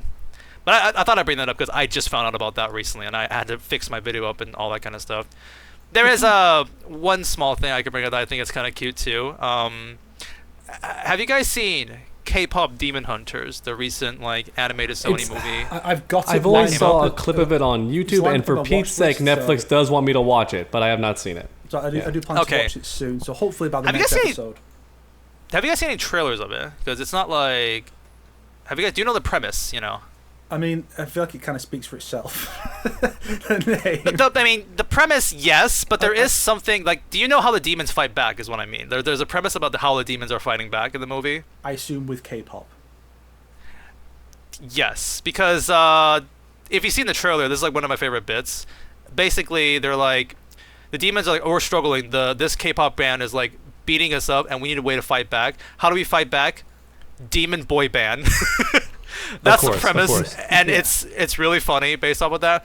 However, some pretty interesting things is that like some of the voice actors, like people kind of found out behind the scenes, is quite interesting. One of the characters in the demon boy band, if you're just interested, by the way, this is the demon boy band who like kind of like show up to like fight them. One of them is voiced by Alan Lee. Yeah. And then after I found out about that, I was like, wait, I kind of want to look this up. Which one is he voiced by? He is voicing the character you can't see the eyes, and he's called Mystery. He literally doesn't say anything. He's just like mystery boy throughout the entire movie. Like, oh, who is this guy? Oh, what's his deal and stuff like that. I did some research, and I found out he has one line in this entire movie, and his only line basically is about sucking souls. Thank you. We really feed off your energy. That's his only line in the entire movie, just so you guys know. His only line about soul sucking. I saw his Twitter. He posted this recently. Even he was like, if I had a Neko every time I played characters that wanted to claim your soul, I'd have 2 Nekos, which isn't a lot, but it's really happened twice, right? He picked the perfect picture of Shang Tsung as well, where it looks like he's. Oh yeah, I love that. It looks like he's getting sucked. I love it. I love that image of Shang Tsung too. Please put that face in the thumbnail, not the front one, but have it in the background for the Shang Tsung chapter. Oh, okay. Well, Okay, but the issue is that's Titan Shane's done. I might use that in chapter 15. Maybe it'll be in chapter 15, because that's a chapter 15 screenshot. It's fine. It's not gonna. No one's gonna get spoiled on the story of M1K by seeing a thumbnail for a video that came out like 3 years after the game did. Sonic. Okay, I'll think about it when I make the thumbnail. But yeah, thanks for listening to my long tangent. I just had a lot of things I wanted to share about the videos. Get excited for the end of the month. That should be still out. Literally by the time I release the video, I'll be in Japan. Like, I'll be like, thanks for watching, bye. He's living our lives, everyone. He's living our best lives. He's going to Japan. Until watching your video, I didn't realize that like the story mode does fall off a cliff, starting with Melina's chapter. But even so, as a longtime Melina fan, I must say, it definitely feels like NetherRealm knows we're never going to get a Melina-centric chapter ever again. So they're like, all right, this one time we'll make her pretty much Superman. She beats Dark Raiden. Yep, she beats Evil Sindel. She's beaten all these characters that no one else stands a snowball's chance in hell of even probably hurting, let alone beating. But she's still going to do it. She's still going to do it. Remember, Liu Kang lost to Raiden in every single timeline. There's not one where Liu Kang won, apparently. Remember who else and still, Melina shows up, get wrecked. Who else did he lose to? The Deadly Alliance. Melina beats them. Mm-hmm. Oh yeah. Yeah. It really is like a fan fiction. It's hilarious, but it's my favorite kind of fan fiction. She even gets the moment with King Jared instead of Katana. It's so funny. She just like stole the moment. It's great. Love it. I brought up in my video, in the comment section of my video, that's also a lot of people have brought up. It's because one of the things I like doing, people like watching my videos, is the story character tier list, like who's the strongest character based off of who they win against and stuff like that. So after Melina beats Dark Sindel, who just beat 11 other characters, everyone in the comments are like, good luck, Sonic. Good luck making that video, Sonic. Where I was like, Melina defeating Dark Sindel is stupid because Li Mei beats Melina in Tarkov form, Syzoth beats Li Mei, Baraka beats Syzoth, Kenshi, who isn't blind and with no powers, defeated Baraka. Raiden with no electricity defeated Kenshi. So does that mean now Raiden with no abilities is stronger than Fire God Liu Kang? It's like that kind of like lose my mind there in a way. Everyone's like, good luck, Sonic. Looking forward to that video. You know who needs luck? Fucking me. How many of those takedowns that Sindel does count as yeah. fights? How many count? I don't know. I've still not decided how I'm going to count like the tag chapters in Injustice 2 and MK11. Never mind this shit. Then I have to go through the final chapter and go, okay, well, this reptile gets kicked into the chasm, so I guess that's a loss for him. Who kicks him? Okay, then Johnny and Janet get pulled down by Goro, but they have beaten him. So, but I guess like a 3-on-1. Are you gonna go through all that? Oh my gosh. Yeah. Good luck, dude. That's gonna be like a 20-30 minute video. I might do the expansions separately and just be like, okay, so Chaos Reign's gonna be a separate thing. Fuck this. Then there's the question of, okay, well, all those like clones of Havoc, do they count as Havoc? So does Havoc lose like? I'd say so, right? It's part of Havoc, like 2 right? Times in that one expansion. Does he have more losses than characters like Kano all of a sudden? Do you want to count? Do you want to count that as each Havoc loss, or do you want to count that as since they're just like an ability? It's kind of like saying when Naruto uses Shadow Clone Jutsu, I don't know, and when the Shadow Clone gets defeated, that's the problem. It's up to you. It's your rules, It's up to you. It's your rules, exactly. Yeah. All right, let's let TrueUnderDawg talk a bit. How are those Street Fighter 6 swimsuits? Am I right, guys? How are they? They're amazing, honestly. We haven't seen them in 3D yet, though. I can't wait for Chun-Li's idle stance to completely ruin how good the swimsuit looks, because Chun-Li has the most bizarre-looking idle stance in the whole game. It just looks so uncomfortable. She's doing like her Street Fighter 3 pose, but like it works in that game because it's pixel art. They try to put it in Street Fighter 6, and I think, maybe it's just me, but I feel like Chun-Li's idle pose looks very uncomfortable. She's like so bent and like her legs are so squatted. Anyway, I'm excited for the swimsuits. I thought we were going to talk about what I was making first, though, before diving into that topic. Well, I mean, wait, you're making first. That's what I mean. It's connected. That's kind of why I thought. Okay, I guess it is. Yeah, I guess it is. Yeah, I guess I thought we were going to discuss the thing first. That's a funny topic, basically. That video revolves around, originally I was just going to make a video where I put all the MK ladies in swimsuits, and I found art that fits their, I found like either real swimsuits in real life that fit their personality and like their setting, or I found like cool fan art that looks awesome too, or sometimes there were people modeling swimsuits as the character, and I'm like, oh, this looks pretty cool actually. Like this one lady was dressed like Jade and did like a Jade swimsuit. Thought that was cool. That was the original idea for the video. But then I was like, wouldn't it be more fun to talk about how every other fighting game is getting this except for the Mortal Kombat games? That funny, bizarre, like, oxymoron. You know?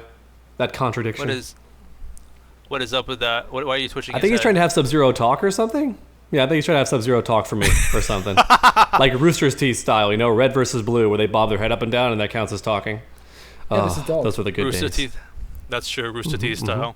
You didn't really bring up Tekken too much because I guess it's a more easy one for them to do it. But yeah, they also have it too. Yeah, everyone has a swimsuit in Tekken also. Yeah. I'm excited to see like all the characters in swimsuits. Even remember, Leo it's not got just... one, and he's I think a boy now. So No, we don't know. No, Leo's still a girl. Yeah. Yeah, we don't know. You heard the That's the voice. point. Although I do love the jokes though, where if you try to do like a dick punch at Leo, he flinches. And they're like, we're on to you, Leo.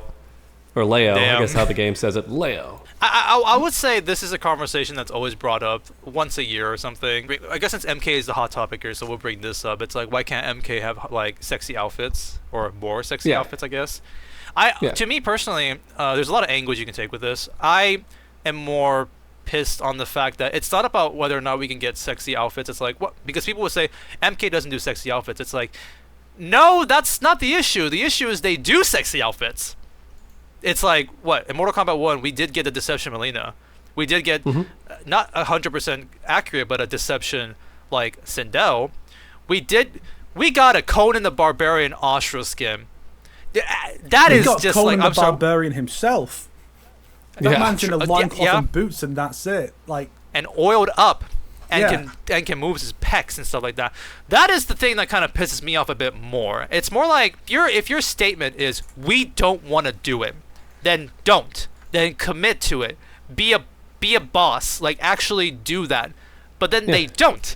They still give us the sexy outfits, and so it's just like, well, then what's this thing? What's the first part you're saying then? If you're allowing yourself to give us these sexy outfits, then the issue isn't about like we're not giving it. It's like, then you break your own argument basically. That's the thing that pisses me off all the time whenever this topic is brought up. Snake made a fantastic video talking about it where they tried to bring back the 3D era, but they were so incorrect about it. It was not one-to-one. They made dumb changes here and there where they were terrible. Yeah. And the Melina one is pretty good. It's pretty accurate for the most part, although I guess because like the characters are more stylized in the 3D era and Melina's boobs are just way up near her chin, you didn't need as much stuff. With the MK1 version, they had to add like more straps and buckles in this area because the gap from your chin to your breastises is actually quite big, so they had to put stuff like to break up space there. That's the only difference I've noticed between the MK1 version and the original Deception costume. I guess it makes more sense when they're trying to make the character, when the models are more human-ish, because that's what I'm saying. Yeah, they're actual people now, so they have to like find out what to do with that space in between. I saw a great comment going how he was flabbergasted that they weren't saving those costumes for when the game almost got canceled or was failing. He's like, I'm really surprised they didn't have those things on reserve. Like on tap, like ready to go, Yeah, like it's their fail-safe, our game is dying, release the sexy outfits. He's like, I'm really shocked that's not like their backup plan. Did these costumes come out after Chaos Reigns? I think Deception did, yeah. Oh, yeah, that's what I mean. So is it because didn't Chaos Reigns not really sell well? And so it's almost like that's when they release these skins, right? So, I mean, you're not completely wrong, right? Yeah. Well, but there should have been more is what he was joking. Like, why was there not one for like every character and this and that, which would have been neat. And I do hope that they adapt that practice in the future, which is what Street Fighter is trying to do also. They're doing it slowly, but like every character is going to get a costume for. It's just going to take a bit, but every character is going to get a costume for, right? If they do a costume 5, every character is going to get a costume 5, as opposed to Mortal Kombat 1, where they made Melina into Barbie and she has like 12 costumes or like 13 costumes. 11 costumes for Melina, like 9 or something for Scorpion, Sub-Zero, Reptile. How we doing, Baraka fans? How we doing, Geras fans? You liking your character skins? You having fun? Love the classic Baraka skin? Oh, you had to mod that? Too bad. Dang. Yeah, and the video dives into that idea too, about how there's no real argument for why the outfits can't be in Mortal Kombat. There's no actual argument. And that's what the video kind of devolved into as I was writing the script. I thought, it's a topic, yeah. I might as well put this here because I'm just tired of people in the comments trying to add that stupid stuff as like some sort of gotcha or some actual point. Like, no, it's not a point. Like, I've seen people in the comments actually try to take like the moral high ground, and it's like, you know what, I'm just going to take it away in the video. I'm going to remove that fake moral high ground they stand on, and It actually worked. I don't see a single comment like trying to do that stance anymore. I'm like, yeah, exactly. And thank you, Sonic, so much for that General Shao clip, because it summarizes so perfectly how I feel about that. It's like, well, what about the moral like argument of like it's disrespectful to it? Bitch, shut the fuck up. It's a game where you kill people as violent as possible. You can't pretend like, oh, this could be damaging or harm. No, shut up. Yeah, shut up. It is Mortal Kombat out of all the games is the one that's justified in adding pretty much whatever it wants to.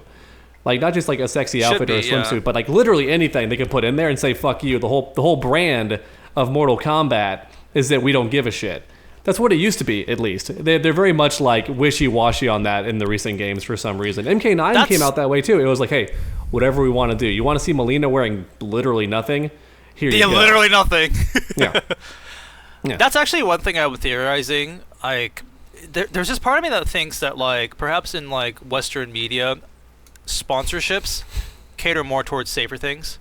Like, if you can try your best not to make more cleavage showing outfits in your video games or TV shows, like, that's going to get more sponsorships for you in the companies and stuff like that. The less you have it, the better. Like, I have a theory that's more of like, oh, if you're showing too much sexualization of a character, then maybe Coca-Cola won't want to sponsor this game anymore. Sorry. No, we just don't want to. I feel like in that aspect there, and like you said, it's like it shouldn't be like that. It shouldn't be like, why is violence allowed and nudity isn't? But I also feel like sponsorship are way more okay with violence. It seems like it's where the money flows. That's, again, I'm not basing this off on anything, but I just think theory-wise, that's how I kind of like picture this basically. What do you guys think? Mm-hmm. Yeah. That sounds. It's about being safe, but also American game developers have this weird mentality of changing the social landscape. You know, they think, oh, we're going to stop doing that and we're going to actually fix society. They really do think that. I'm not making this up. You can hear them talking about this like in behind the scenes videos and stuff like, oh, we're trying to change the social landscape. We're trying to, push forward and make a better future. Like, shut up. You're making a fucking video game. Shut up. You're not changing it. It's entertainment. It's a movie. But you play it. So the only argument I can see for it is that when you sexualize the women, it can make female players and female developers feel uncomfortable and whatnot. Whereas violence is like agendered; it can just apply to everybody, right? So, but like the solution isn't to then not do any of the sexy stuff; it's to just do it evenly. Have it for the men as well. Like, I mean, Dead or Alive. That's one way. Yeah. Dead or Alive is famous for all for extreme beach volleyball and whatnot, and the swimsuits and that. But they did do male swimsuit costumes as well in DOA 5. Yeah, not as many as the women, because obviously the women ones are inherently going to sell more. But they did do these for the men. That's the actual solution: is you do both. Not and then MK is in a weird position where. Like, I know it's not the same. It is different. Like Conan versus like sexy Melina from MK9, but still, you are ultimately servicing people who are into stuff like Conan more versus these other people, and that's imbalanced. Yeah, so I personally don't think, because if you want to make an argument for Mortal Kombat 11, maybe I do feel like the men in Mortal Kombat 11 are a bit more. Showy. They're showing way more skin. I do feel like they nerfed it a lot more in Mortal Kombat 1, except Conan, which ironically, unfortunately, it's Arnold, so not too many people were super into that. I think what's happened was they just nerfed it all over in Mortal Kombat 1, in my opinion. Yeah, there is some truth to that. I mean, like Johnny Cage and Liu Kang, who are both like the go-to shirtless guys in MK, don't have it for default. The only don't have it at all. The only shirtless costume that Johnny gets Jean-Claude. And again, that's because it's a specific thing they're referencing. That's why he has that. Same with Conan. Like, if they had if they had total control over it, I'm sure they'd just have Conan wear something different, like put on like more armor or something. It's just, but yeah, it is a weird, like morally grandstandy thing to do. It's like, you are the gore game. You're the fucking Goro game. You're in no position to talk about morals or politics or anything like that. When they're like, let's reference Donald Trump through Shao Kahn. No, you're the Go game. Know your place. Shut the fuck up. Like. Yeah, it's one of those weird things too, where even the guy who designs the costumes. Don't do your tweet. There you go. Yep. Even the guy who designs the costumes for Mortal Kombat 11 straight up said in the interview, and it was so annoying. There's two parts to it. The first part, kind of harmless, just an ignorant take, right? He said, "Well, realistically, you would not wear that to a fight." That's just more of an ignorant take, because it's like he's not seeing the big picture of like nothing in Mortal Kombat makes sense, and that's why it's fun. You know, like if we're being logical here and trying to like wear outfits that are good for fights, everyone will be wearing armor and bulletproof vests, especially in MK11, because I swear to God, like 30% of the roster has guns. So people will just be like, decked out. So it's not about being realistic. That's just an ignorant take.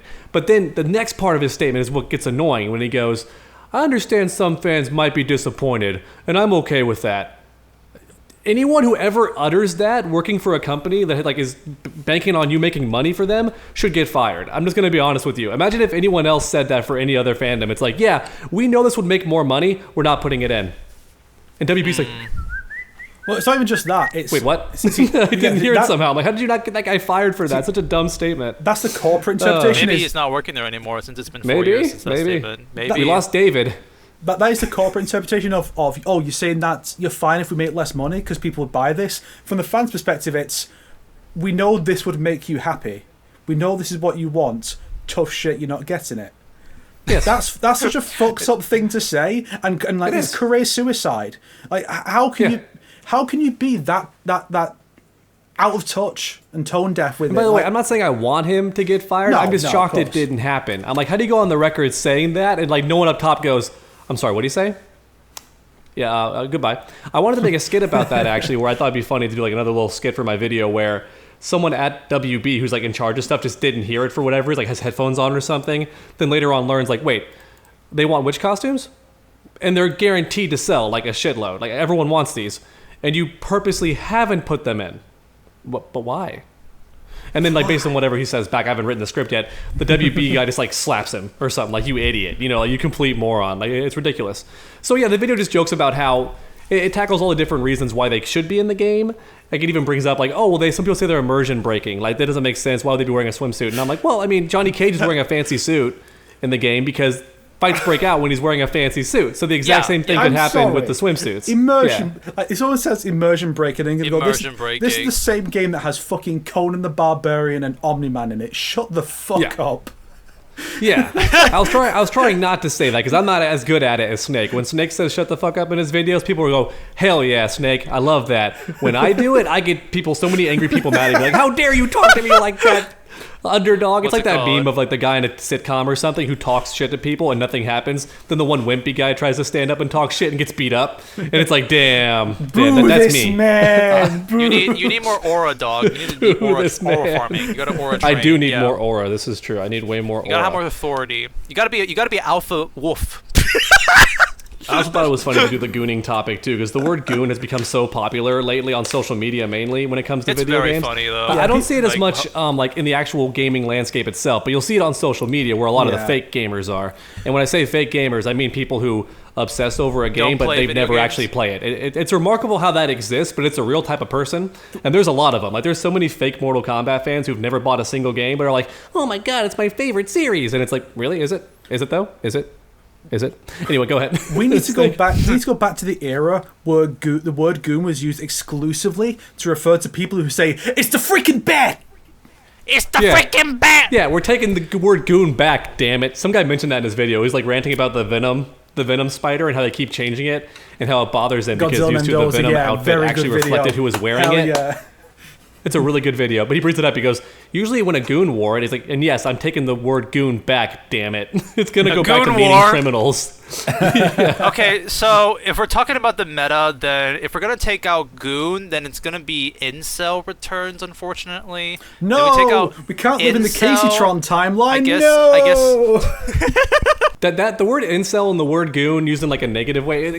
Before it was funny. Like when it first started being used by Gen Z, the word goon just meant to edge, apparently, and it was a joke. No one was actually doing it. Goon is used. Yeah. I don't think it's always a negative. That word is so broad. Incel is negative most of the time, but goon is used so broadly. What I mean is when it's used in a negative context, I just picture that meme of like, group of people over here having fun, and some guy in the distance, oh my god, you support that, you bunch of incels? They just look and go, big thumbs up, and then continue to ignore the person. That's how it felt when they used that word. It's like, this word has no power. Like, for one thing, who cares? The word has no power. And they use it on people that are in relationships too, so like, it never makes any sense. Like you married incel.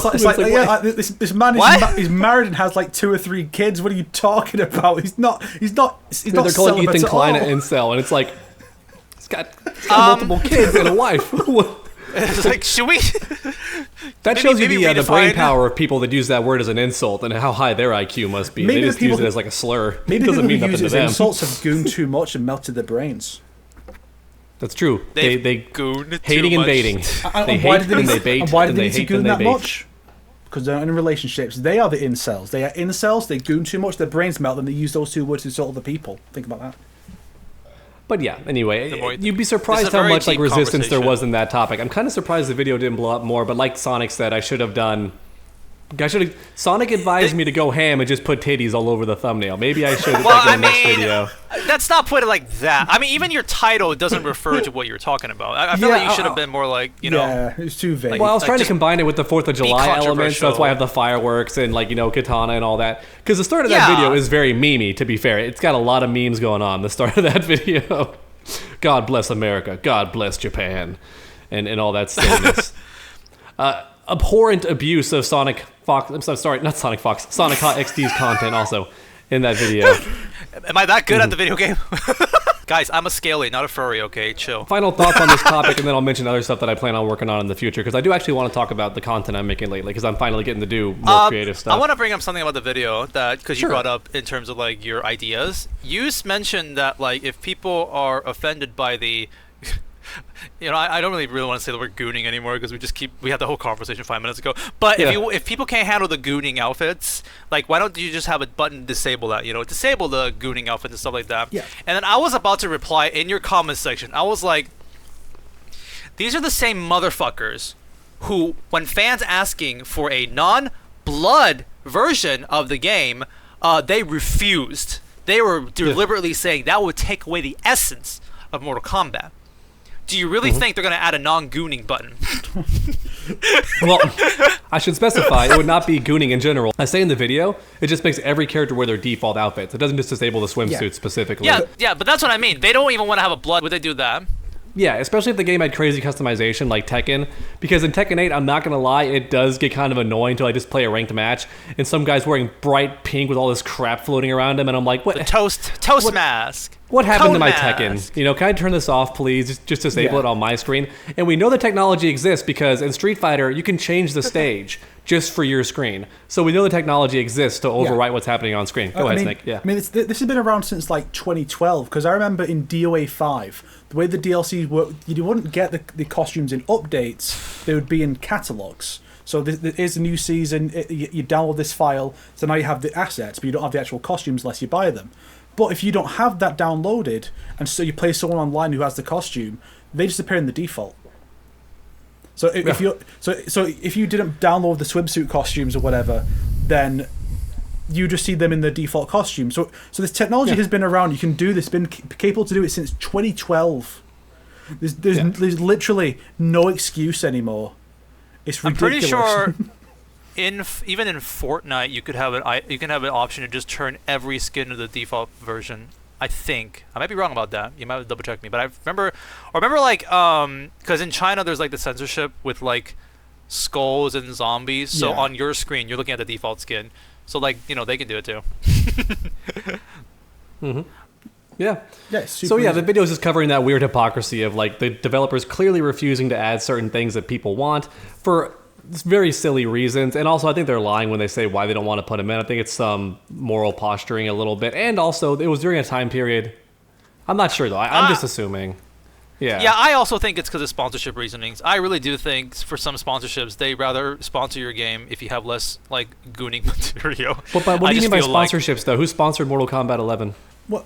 I mean, there's like a lot of companies that probably go behind the scenes. And not strictly sponsorships, but I feel like publishers. You know what I mean? I feel like people who own the guest characters are probably clean up their acts a bit. Amazon, I mean, you can easily imagine like Fox being like, we don't really want like Alien and Predator being in this like bikini game or whatever. You could imagine something like that being the case. I mean, cowards. Predator's wearing a bikini. I mean, with some characters, Predator's straight up wearing a Speedo. I mean, with some characters, is like a Jason and fishnets. That whore.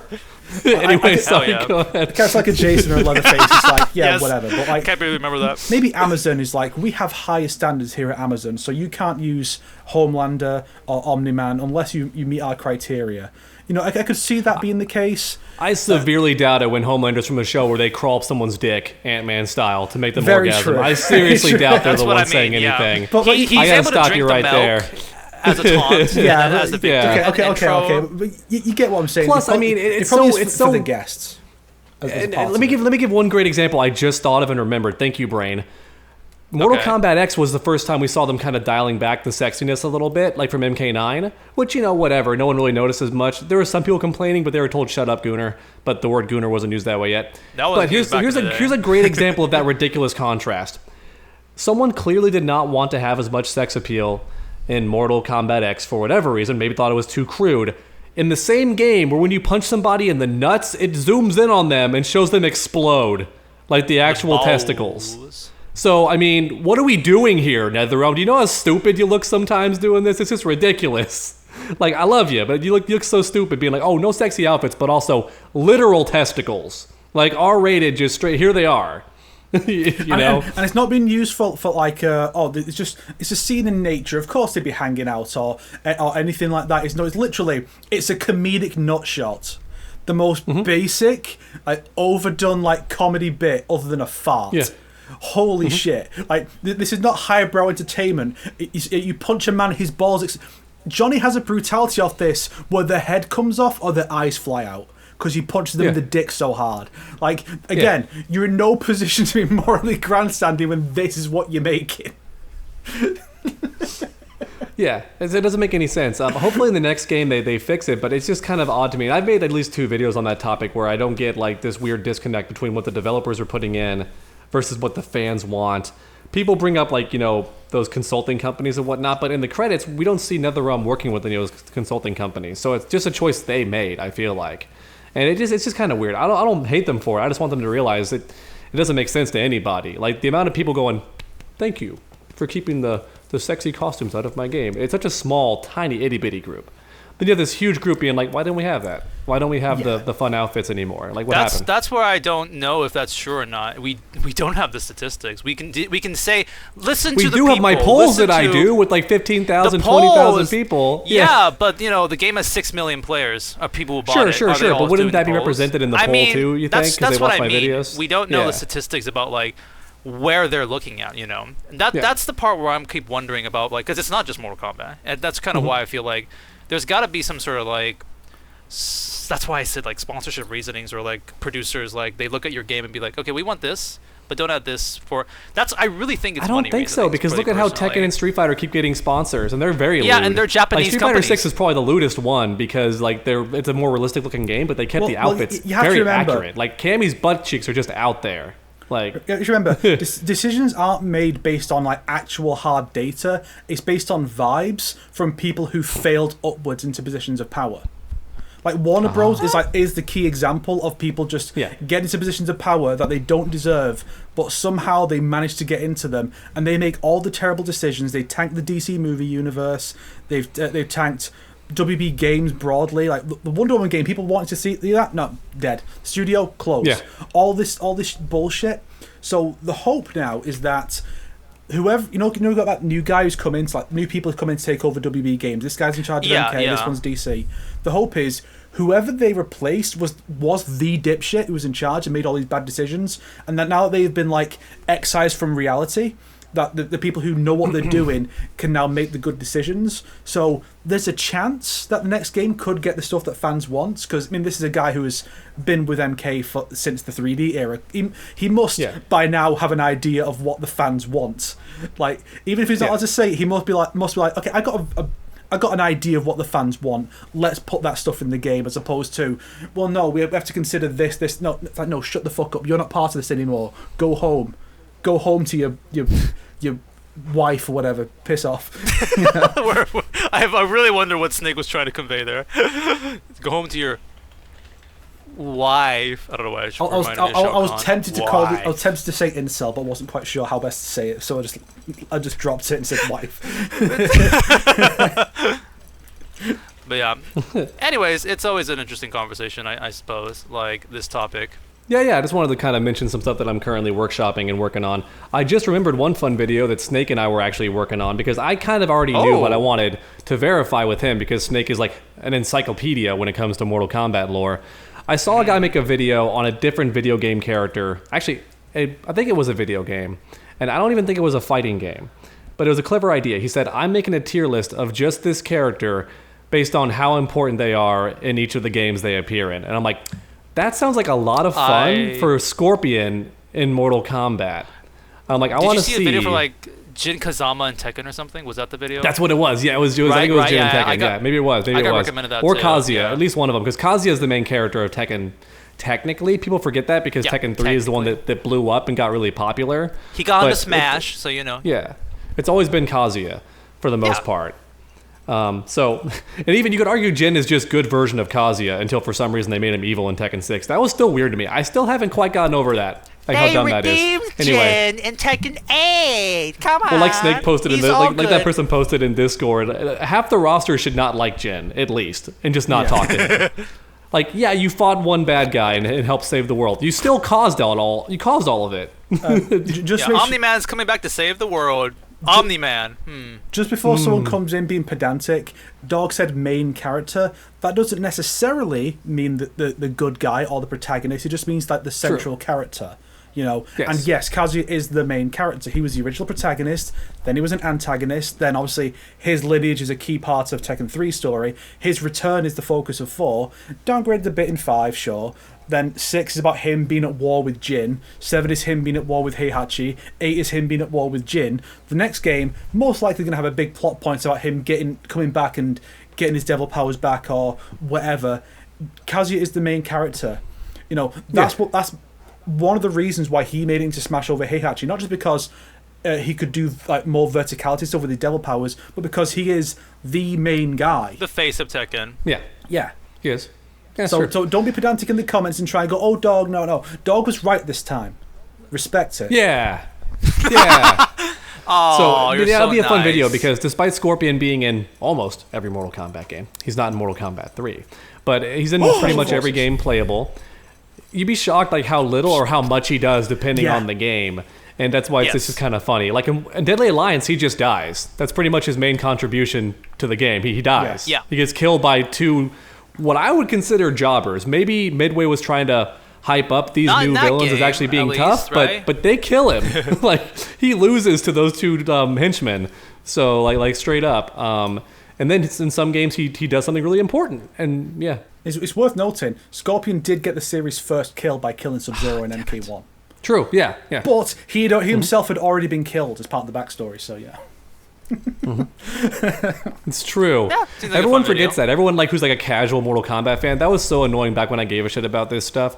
They'd be like, well, Scorpion's the best. That's why he always kicks Sub-Zero's ass. And it's like, first off, I think Scorpion only has like one actual W over Sub-Zero. Every other time he's either lost or Sub-Zero's let him win or wasn't fighting or something.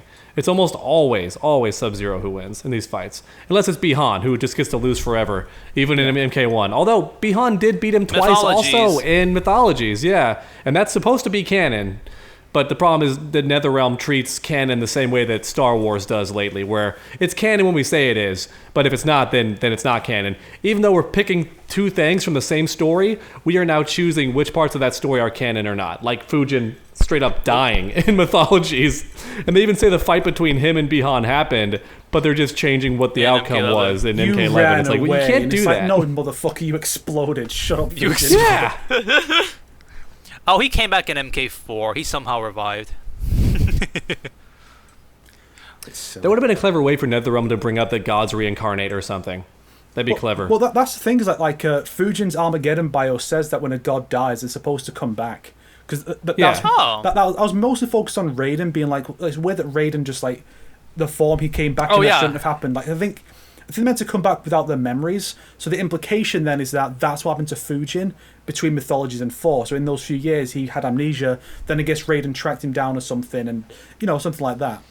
But that didn't happen to Raiden because of presumably Onaga's essence. I don't think that was ever explicitly stated, but that is the assumption at least. So yeah. But yeah. I want to do that kind of video, and I also want to make a video about I'm not quite sure if I'm going to do 2 different videos on a similar topic or just put them into one video, but I was thinking about like how throughout history some characters in Mortal Kombat games just have one move that makes them really overpowered. And it's funny to think about how that one move just makes the character busted. And then I thought, well, it's even funnier when it happens to a character that I don't think the developers meant to make that good, like Meat in the 3D era. Is he in Deadly Alliance or is he in Deception? Is he in both? Meat, Armageddon only. Yeah. So he's not in Deception either. Okay, yeah, sorry. I forget. I get this all mixed up. In my defense, they look very similar in all 3 of those games, like the art style, so I get them mixed up in my brain. Yeah. So Meat, Fair. hilariously enough, is very top tier in that game. Because he has this one move where he just picks you up in his wrestler form, he goes, whoop, and just drops him. Well, like, hits him on his knee, and like that's it, right? He banes the enemy. Okay. That move made Meat top 1 whenever he lands it. And again, before anyone gets on Dog's case, remember, as I said in my video on the trivia of all the characters, Meat's character model is literally Draman's character model. They just tweaked a couple of things. It's the same model. So if he imagines Draman without his mask on, that's basically Meat. So it's completely reasonable to not be able to tell which is which. Fuck Snake, you're so nice to Dog. Thank you. Meat has this move, everybody. Here's an example so nice of what this to Dog like. today. Here's a fast example of what this video would be about. It would cover either just some characters that are like not meant to be strong that are, or it would just cover OP moves for like certain characters just in general, right? Depending on how much content there is there. But I wanted to finish the Meat example. So Meat has that backbreaker move, hit the throw. He only has it in his wrestler stance. And what's hilarious about it, if he does it and you're near the wall, he just gets to walk forward and do it again as you're getting up. And there's nothing you can do because you can't break it. So he just gets to keep throwing you, and there's no escape. It's hilarious. So he just wins the match when he lands that move. Like, I want to find more examples like that throughout Mortal Kombat, especially if it's a character that you know that NetherRealm didn't, or Midway did not want to make the best. Like, they did not want Meat to be top 3. That just happened. That's just some funny nonsense that happened, you know? If you want a good result for stuff like this, I would recommend the ketchup and mustard videos on the competitive history of each character. Because you'd be like, well, this character was like this in this game, they were this overpowered or what have you. Either watch those videos or just message ketchup or mustard and see if they can like be consultant on the video, because I think that's where you're going to get the best info, because they really know this stuff. Oh yeah, no, no, I it's almost awesome. remember them so saying like in the video like Scorpion has been always top tier in like almost all the games too. I think that's one of the characters too. And you talked about in your video, you said Dairu was strong, right? Dairu? Oh yeah, Dairu is hilariously broken in Deception. Although, this is why I want them to make a collection for the 3D eras in the same way they're doing for Legacy, because it would be cool to see these games on different consoles, because apparently they nerfed him in the Wii version, or whatever console it came out on. The Nintendo version of Deception, Dairu got nerfed. So I'm curious what happens in that game that's different. Because Dairu had the most broken move in Mortal Kombat history. Like, it's not even a question. It's the most unfair move ever put to paper. Go ahead, Snake. The GameCube version was an American-only later edition, because it didn't have online, they put Shao Kahn and Goro in. That's where they came into it. So that was between the original release and Unchained on the PSP. And so I guess they were like, we can make a few tweaks here or there. So Unchained probably has even more changes compared to those. Like, I think there might have been something like that in one of the Ketchup and Mustard videos. I'd also like to observe, everyone praised Dog. He actually got Dairu's name right this time. Instead of saying Dairo, he said Dairu. Dairu, yeah, sorry. Hotaru, John Paro, I get them mixed up all the time. Hey, what's the gender bent version of Johnny Cage called again? What's the gender bent version of Johnny Cage called again? Janet. You son of a bitch. Yes! Oh my gosh! Trying to trip him up, you son of a bitch. So proud of our little doggy. So proud of our little puppy. Ain't that right, Snake? Don't meme that. Don't you meme that. Is he the Jeff the Landshark to my Emma Frost? Like, no, my baby, you commenters will pay. I know. I don't know what's going on here. Why has Snake become like a... Oh, no, wait, is Dog the Discord kitty here or something? I'm not sure what's going on here. Oh, not the Discord kittens. No, not the Discord kittens. Do you guys know that at Overwatch a couple of seasons ago, there were these little titles you could get to put on your player card, and one of them was Kitten of Discord? I think I remember seeing that. You had to get way far in the... You had to get really far into the battle pass Zenyatta's Discord or something? I think so. So you had to get really far into the battle pass to get it for that season, like right near the end. So, but it's like, wow, literally just Discord kitten. Holy shit. That's so funny. Let's see what else we got on this list before Sonic derails our conversation again.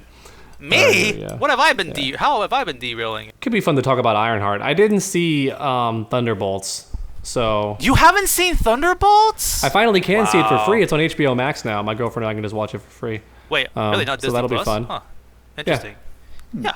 We won't spoil anything though. Just know that Snake and I liked it. Yeah, do recommend it. It's actually like an MCU quality movie. Finally. Yeah, I've heard it's fun. Yeah. Can we have a quick break and then come back? Sure. Even though I know our fans like when we go off and ramble and stuff, I do think that a good chunk of them came here for Mortal Kombat or for just fighting games. And we did! We talked about Mortal Kombat 2's now. amazing trailer. I still can't believe they refused to show anything about that. Ed Boon said it's amazing. He saw a pre-screening apparently. He talked about on Twitter how it's good. Yep. And even our good boy, Brusque Poet, was saying, it gets me a bit excited that Ed Boon is actually saying something because he never did for the past movie. So it's kind of cool that he's like, oh, I saw it, and it's good.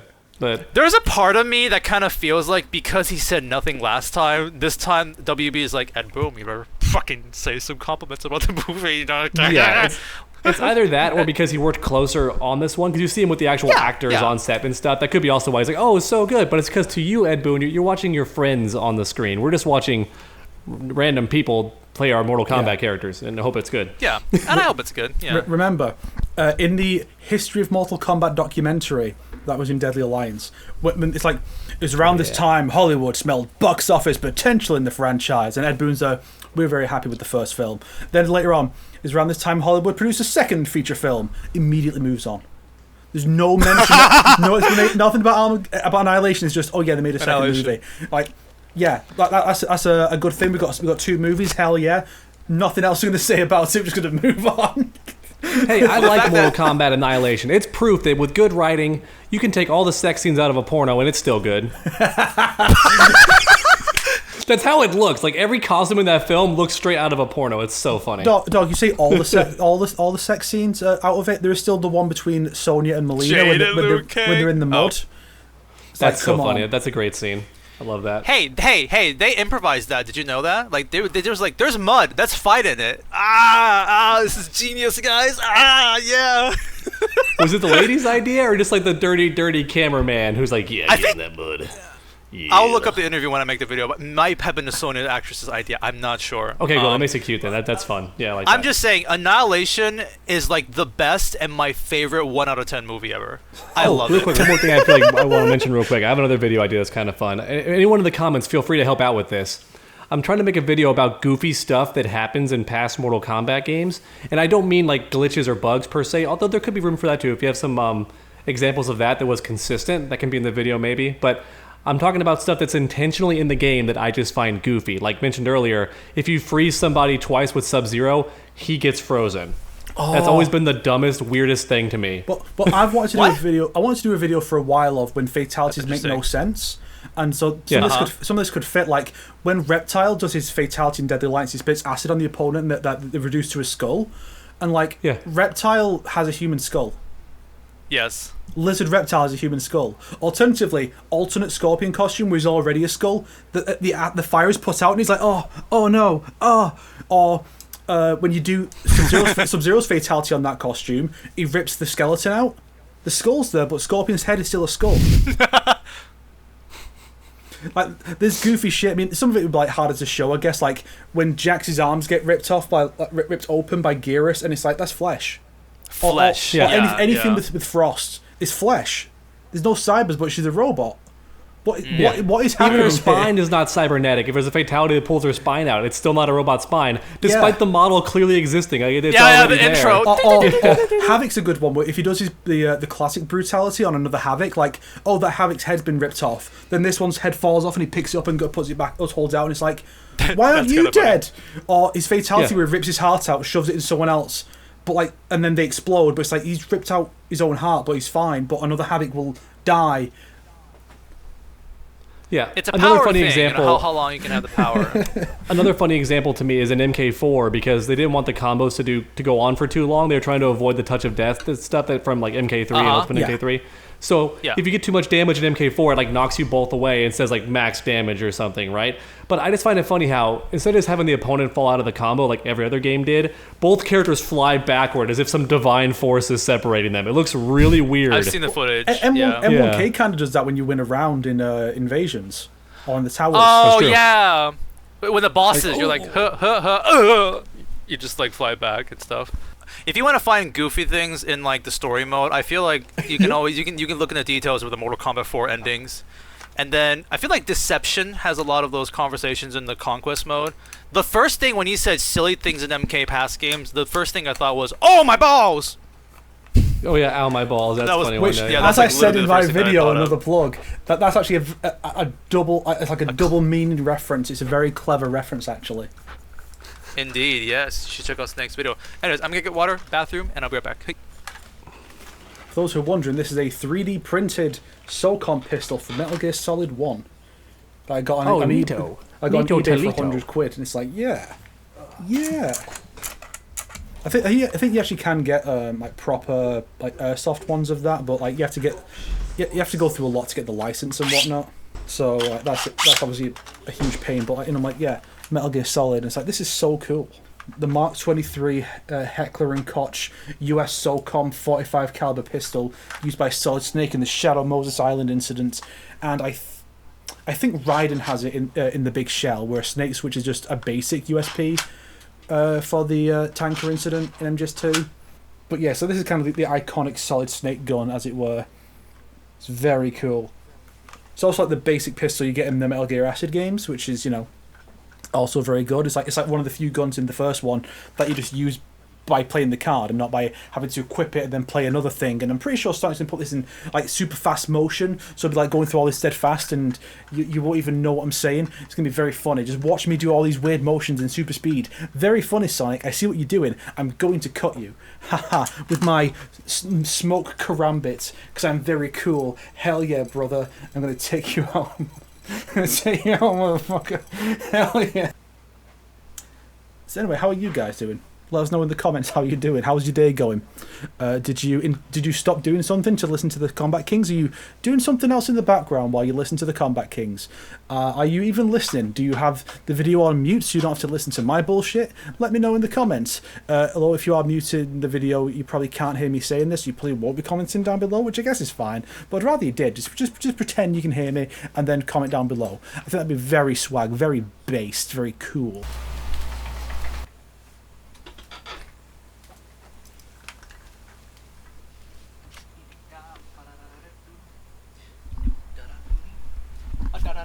Could have sworn I just saw Snake, but oh wow.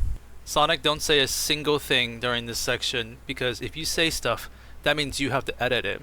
So as long as I don't say anything, that means less editing for me. Haha. I think that's a pretty smart thing to do. You're very smart, Sonic. But thank you very much. I caught you, motherfucker. I was here the whole time.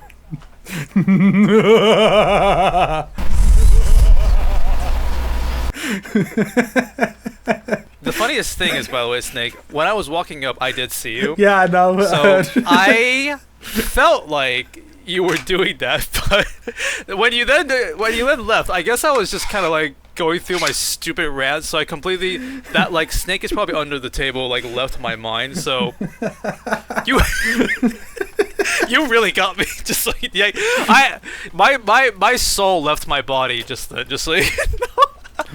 For a Oh my good like gosh. 10 seconds you weren't moving and you were completely silent. I couldn't tell if you were just like stunned or if the typhoon had hit and you lost connection. I felt like you were like, Sonic, are you there? Hello, Sonic? Did you scream so loud you broke the Wi-Fi or something? Oh my gosh, you actually really did get my screen. Oh my gosh. Please, I'm begging you, keep this in the episode. Of course I am. It's really funny. Even I will keep this. Oh, my face is so red after that. My screen probably got cut off on your end. It's What gonna are be we very all laughing like. about over here? I see smiles. You will see in the episode, dog, because it's quite an event. Is all I'm going to say. I also like how the camera panned over to reveal that I just have nothing on the rest of that wall. It's just a blank white wall when the camera moves over there. This little corner of this set is all we got. Although there is some more stuff over here, like TVs and tablets and stuff. But sorry, I lost about 10 years of my life after what just happened there. Damn, that is whack. Okay, I gotta prepare myself because I'm gonna talk about something controversial. Guacamole gamer fart, goof juice, or good? Which of these canned gamer sub flavors should I try next? Guacamole. Gamer fart guacamole. 9,000 because I love Russian Badgers videos. Last one though. That might be my last guacamole gamer fart. Oh well. And if you consume it on the podcast, maybe he'll sponsor us. Oh! Damn. That's the way, dog. Yeah, you have to keep the front of the can in view. Use the whole code time. UNDERDAWG, 10% off. I'm gonna have to play the I'm gonna play the royalty-free ukulele when you say that again. I said that I did that last time. I think there are some people who are getting pissed about the sponsorship, quote-unquote sponsorship segments of the video. Oh, it's not sponsored or anything. I just think it's funny to do that meme. We're I'm a big fan of Wayne's World, products. and I love that scene Yeah. when he's like, "Some people are such sellouts, and that's just really sad." Like he drinks a sponsored drink out of a sponsored hat. It's such a good scene. So, let's get controversial. Have any of y'all seen Ironheart, or do you guys know anything? I've watched the about critical Ironheart? drinker's review, so I'm now an expert. Oh, lovely. You know what? This is good. This is good. I feel like I can have a conversation with you if you've seen a summary of it. I'm sure Snake hasn't seen it, so No, I genuinely do not give a single solitary fuck about Ironheart. yeah. I can't wait to watch that one British guy review every episode, because it's fun to watch him take down literally every episode of a bad show. No one else has the balls to do that. Sorry, go ahead. Yeah, so do you know anything about the show, Snake? Like, literally, have you seen any tweets or any memes about I it know or something? Ironheart's in it. I seen an image. There you go. I seen an image where it's like a close up, and she's got the face plate open, and the outfit's red, and she kind of looks like Sector. Like if Defenders of the Realm Sector got gender swapped, that's what she would look like, because that version was black, which I also mentioned in my video. So check out the video. But yeah, I can give a bit of my opinion about the show, because the thing is, I'm gonna guess I'm gonna have a very different opinion with Dog, because the show, it started off kind of like. May I ask first, what was your opinion of her from Black Panther? Oh, I didn't care. She was really just like, okay, sure. So you Cool. watched this just because it's a Marvel thing, not because you had any particular interest. No, I watched it because I was just kind of on the treadmill, and I'm like, oh, whatever, I'll just find something to watch. Sure, add this on. And then my brother was like, he watched the first 3 episodes. He was like, oh, the first 2 episodes are just kind of but it gets kind of good on episode 3. So I'm like, all right, I'll give it a shot. Basically, it's very short too, 6 episodes, so it's just kind of like easily breeze through it. I don't have any special attachments to the character. That's not why I watched it either. I just kind of watched it just because join a conversation or something a little bit. At least that's the initial thought about it. I would say my general opinion, which is I liked the show as it went on. At first, the first 2 episodes were kind of and 3 and 4 were like, this is not too shabby. And in my opinion, I kind of really like the show right after the ending. I feel like the ending kind of makes the entire show for me. Huh. You're such a nice and tender soul, Sonic. You're such a good boy. You're such a fair shake. You watch it till the very end. Yeah. Well, I mean, I actually did like the show around episode 3 and 4. I was like, oh, this is getting kind of interesting. This is, there's some interesting conflicts going on with these characters. It's not just generic Marvel shit and whatnot as it went on. But yeah, I'm not sure how do we approach this topic without spoiling too much about it. But yeah. It's got a really random villain from Marvel, which is funny. They brought a villain that nobody even remembers. Even It's a Gundam joked and said, this villain is so obscure that he's never been the main villain ever, in any story. He's always been a supporting villain. He's that much of a F-list villain, and they made that for Riri to fight against. Or to be the twist would you villain rather or have something. that, or would you rather him fight would you rather her fight Venom? I felt like it's an okay time to pull some more obscure villains. I want her to fight what's the name of that dragon that the 10 Rings used to command? Foom? Yeah, I want her to fight Fi Fang Foom. Would have been badass, Because you have on the one hand this kind of joke villain, but if done correctly, could be really cool. Have the person who commands Fing Fang Foom and all that, and have her fight it. Because to me, Ironheart's also a joke of a character. Like she really is. And I'll go into more detail because I know the origin of this character and the original intention for why she was made, which is why I'm like, I find it funny. We can talk about that right now, or if you have one more thing you want to say, I have a great little spiel to go on about that. It's very funny and interesting. About what? So basically, I was going to explain like why the show changed things from the comics because they're aware of how much people hated the comic version, and they made a lot of big changes, but they still just couldn't help themselves and had to sneak in some jabs at Tony Stark for no reason, all of which come off really stupid in the show. Yeah. Oh, no, we definitely can talk about it and how I disagree with that 100%. You disagree at the jabs of Tony Stark? Yeah. I'll talk about it in just a bit. Sure. Yeah. So we'll start off with the inception of like Ironheart. So originally, she was meant to be an Iron Man replacement, like straight up. They killed Tony Stark in the comics, and she was going to replace him. Her armor even looks nearly identical to Iron Man's. It's just slimmer. And her comic was even called still Iron Man, and it's a reboot. It's not like it was called Iron Man. She took over for a bit, and then it became Ironheart. No, they were legitimately trying to just have it be her, but as Iron Man, because Invincible Iron Man #1 is Riri. Like, it had got like several issues out of it before it had to be stopped. For context, this was in the era where Marvel, around 2014, when the MCU was just starting to get going, they were bringing in all these replacements.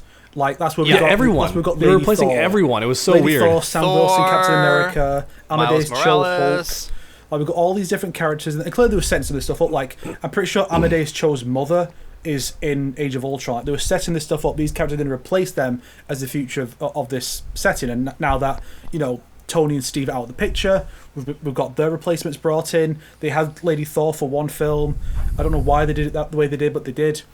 We don't have Amadeus Cho yet, but there's a good chance that'll happen at some point once we don't have Bruce Banner anymore. And so she was in that era. And the characters from that era, generally, some of them have gained some popularity. Like, I think people generally like Sam and Lady Thor, but some of the younger ones are a bit iffy. Well, Miles was before that.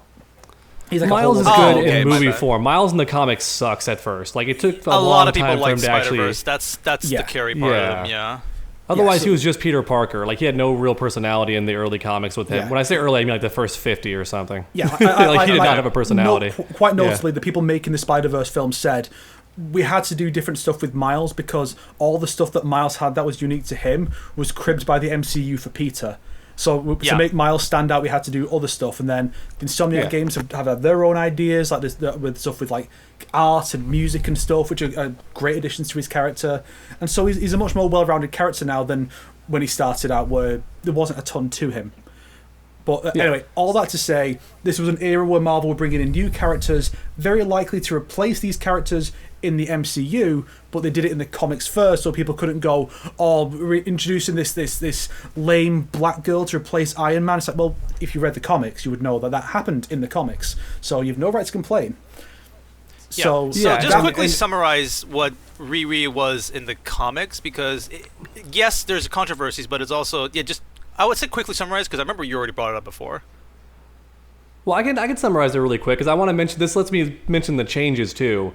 So she was brought in to replace Iron Man, because Snake, like he mentioned, it wasn't just like they were introduced alongside them. When female Thor shows up, dead, right? Or something? Iron Man's dead, and also even when Lady Thor shows up, the current Thor can't lift Mjolnir anymore. He's renamed Unworthy Thor for a long time, and he just can't lift his own hammer because they wanted him to get replaced by Lady Thor. Like, they were not partners and buddies. They got straight up replaced.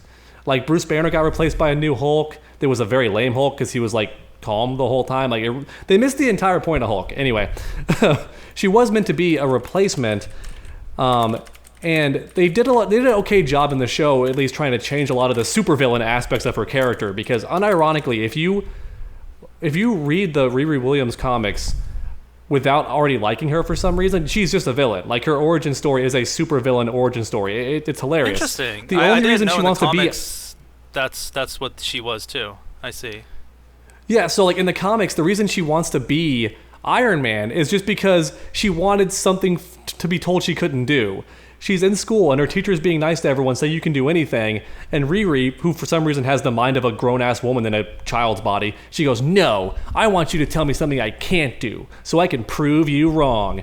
Yeah, that's definitely something kids say when they're in elementary school. Anyway, she says that, and she goes, well, no, I think you can. And she goes, no, I want an example of something I can't do. And the teacher goes, okay, since you're on the spot here, you can't be Tony Stark. And she takes that and makes it her entire life's mission in the comics, which is why she's trying to be Tony Stark. They changed that in the film where she has her own motivation for why she wants to do it, which is not a very good motivation. It's barely even touched on like exactly why she wants to do it. It's like oh well, AI advancements in medicine, blah blah, like that generic stuff. But at least it's something different, right? It's still a bit odd. It's still a bit odd. She wants an Iron Man suit to achieve those goals because I feel like you could do it in different ways. But what's funny is despite all the changes they made. Yeah, despite all the changes they made to her character to like not be a supervillain, they kept in one of the most egregious things, which is she steals the Iron Man suit. Like she just straight up steals it. Like they took this character and made her a thief. Even in the show, she's still a thief. She flies away with the suit. She steals it from the university. And she has a line saying, oh, well, she funded it with her own money. And you're like, okay, well, technically it's kind of hers. But then no, it's revealed later in the series, she did not fund it with her own money. So she is just a straight up thief. Like she stole the suit. But that's not Tony Stark's suit. No, but it's university's suit. Yeah, but she made it herself in the university. She couldn't have made it by herself. She needed the university to make it. It's like if I went to NetherRealm and worked on a character and then said, "Oh, he's mine now. I'm gonna steal this." No, it's not my right. I made it while working for them. It is their property. That's just basic. You can't go to an Audi dealership, design a car, and then go, "Oh, it's my car now." No, because you only had the resources because you were working for the dealership. Like you can't just go, "Oh, it's mine." So, Dog, are you pissed that she stole a suit from the university, or are you pissed that she stole a suit from Tony Stark? Because that's two very different. No, I'm upset they made her a thief at all. Oh, okay. Why did they keep that? They're trying to make her a good guy, not a supervillain, but they kept the part where she steals the suit. Why did they do that? Especially when they're trying to make her like representation. Why'd you do that? So, are you done with the comic comparisons? Are we going to the show now? Yeah, sure. Okay. I would like to give some opinions about her character in the show, because that is actually the aspect I really liked about the show. Because she is not supposed to be a good person, and I felt like the show kind of pretends, and especially the first 2 episodes, that like you are setting up a hero. This is the origin story. She's the quirky girl who's trying to like stand up to the situation.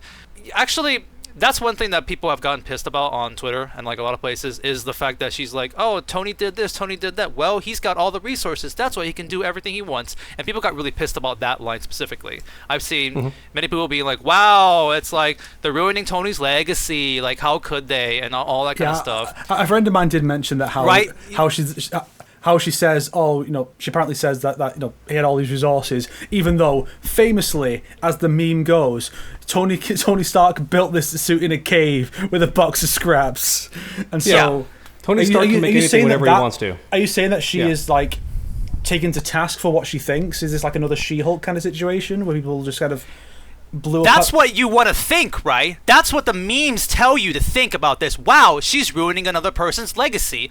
Except, well, first off, I don't think she's ever even met Tony Stark in this situation, so she might have just been like, blah, blah, blah, I'm just going to bring this up as my conversation. Second, this is the entire crux for the entire show. It's the fact that she thinks that's why Tony was successful, so then she's like, if I have the money, if I have the resources, then I can build whatever I want, I can be successful. That's what she thinks, and that's like her whole entire character throughout this entire show, is the fact that she's actually is this arrogant brat who is like in over her head, and like, oh, literally she's all like, you know what, I'm the smartest person here, I don't even need to be in university, and she like leaves with the iron suit. Like 1 minute later, then she like her suit malfunctions because of like she's outside of the school and it just falls into the ground in like her neighborhood.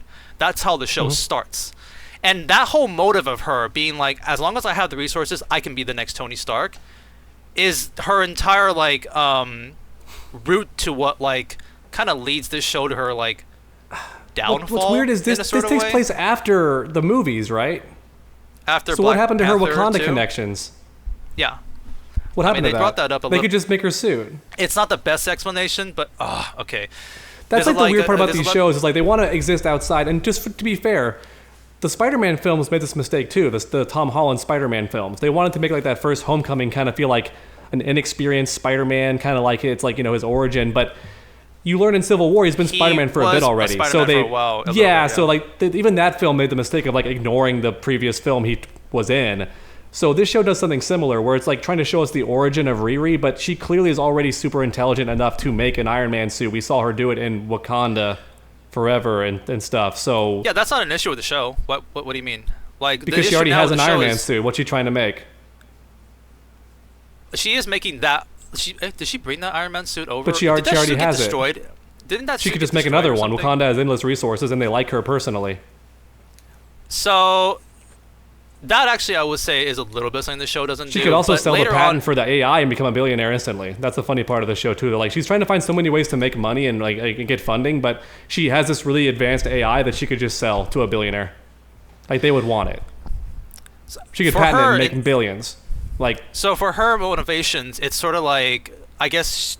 So in episode okay, you know what? Let me backtrack just a teeny bit. Yeah. So the reason why I like this show is because the show starts off like all sorts of generic Marvel shows in terms of like I'm the main character. I'm the smartest one here. Everybody looks down upon me. So and I have nothing wrong with me.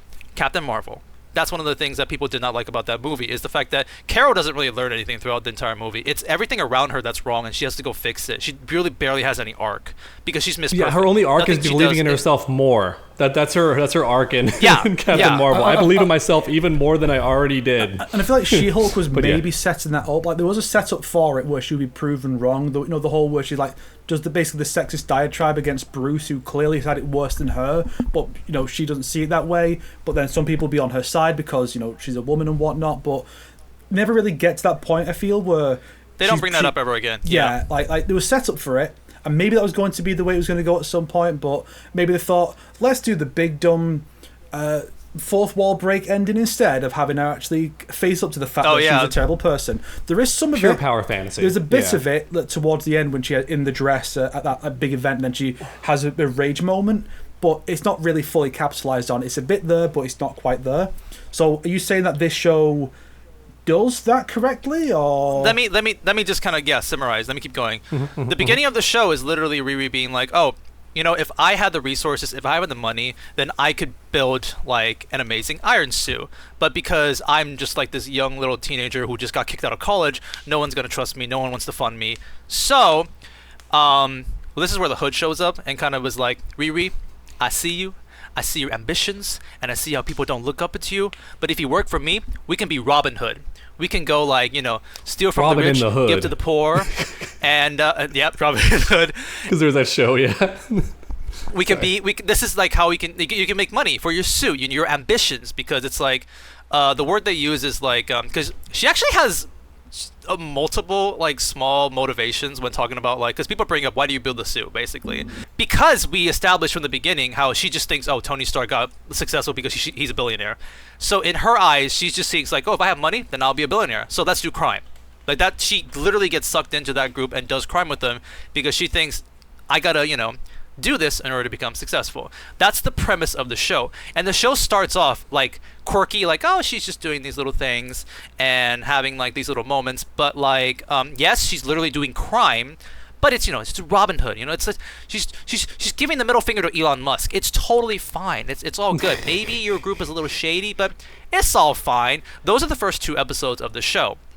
Around episode 3 and 4, however, you see in most of these shows, they'll just be like, maybe you did something wrong, but you're the main character, so you can sweep it on the rug, and nothing is wrong about this character. But what I like about this show is episode 3 and 4, it bites her in the ass, what she's done throughout, like, the past 2 episodes. Like, things come back to her swinging. It's like, she gets consequences, especially in episode 4. You see, like, oh shit moments that kind of like almost ruin her life kind of situations. And the funny thing is like in episode 4, it's like that's where they brought up Shuri. They brought up Black Panther. They're like, why don't you just call like Shuri and get her help? And Riri's like, oh okay, why do I call them and tell them that I've been doing like these crime organizations for the past 3 episodes, stealing money, and ask them to like back me up after that situation and stuff like that. So she kind of gets worried about that. So to me at least, because the beginning parts of the show, the reason that I like it is because it kind of tricks you into thinking this is another generic Marvel show where the main character is gonna like be Miss Perfect and everything's gonna be fine. She's gonna be, the word here I'm gonna use is role model. They're gonna make this character the role model for these people, but she isn't. She is actually this like much more like she is an arrogant brat who is in over her head and thinks that she can do like things that she shouldn't be doing because the industry won't trust me. The higher ups are looking down upon me, so I can justify myself by doing these things, and she gets consequences for them. And that's actually the thing that I'm like, oh, wait, this is cool, because I'm watching episode 4 and I'm like, there's this one character who literally straight up calls, like, he has a speech where he's like, you're a cheat, you're a liar, you're selfish, you don't mind hurting others people as long as you can get what you want, and I can't believe I trusted you. Goodbye. And when she hears that, she couldn't reply at all. She couldn't say anything back to this person because he's completely right. I'm watching the show and I'm like, Riri, I feel bad for you. You're going through a lot, but this is all your own fault. Like, I can trace back everything, single mistake you've made throughout this show up to this point, like everything.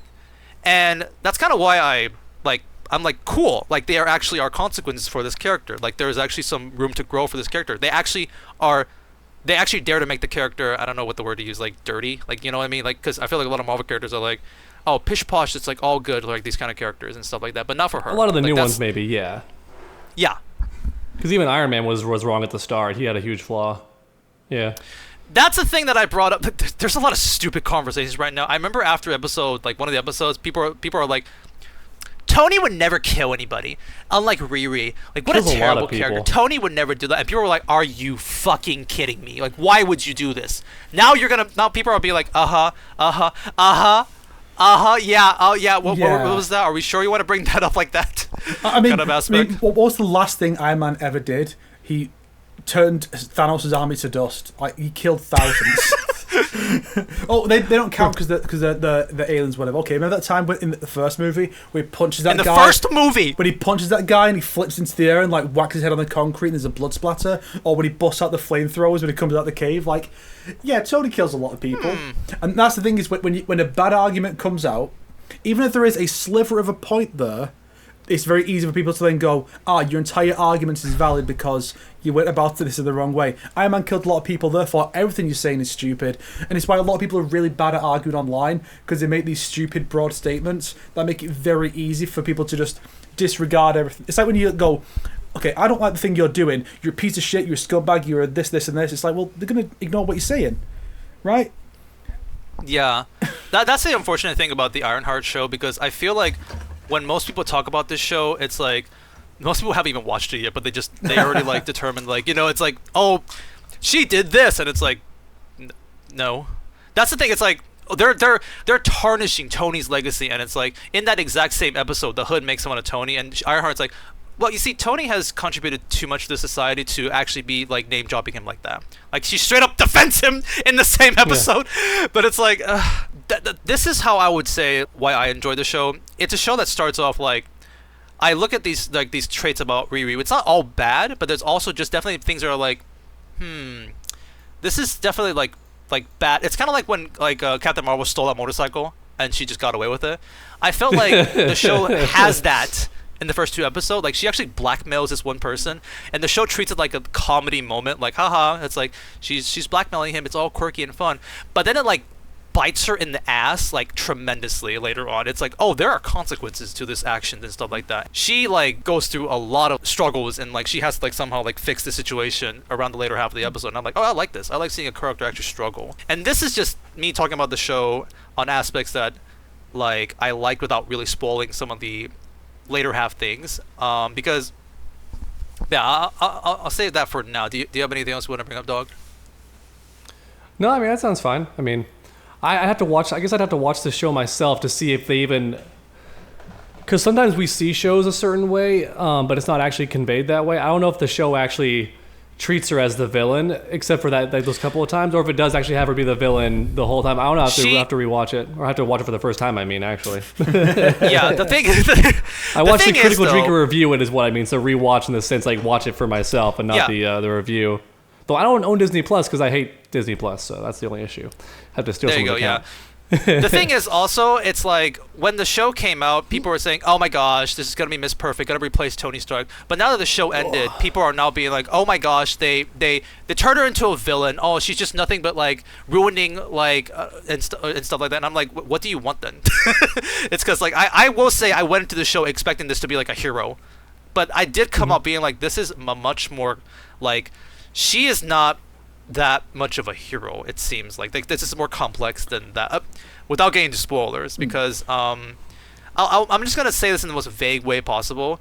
The ending to the show, like in my opinion, like the moment the show ends, like how it ends, almost kind of made me go like, oh fuck yeah, like that actually made everything that I watched felt like it made sense. Like there were subtle hints as if like this is how the show would have went anyways, kind of a vibe.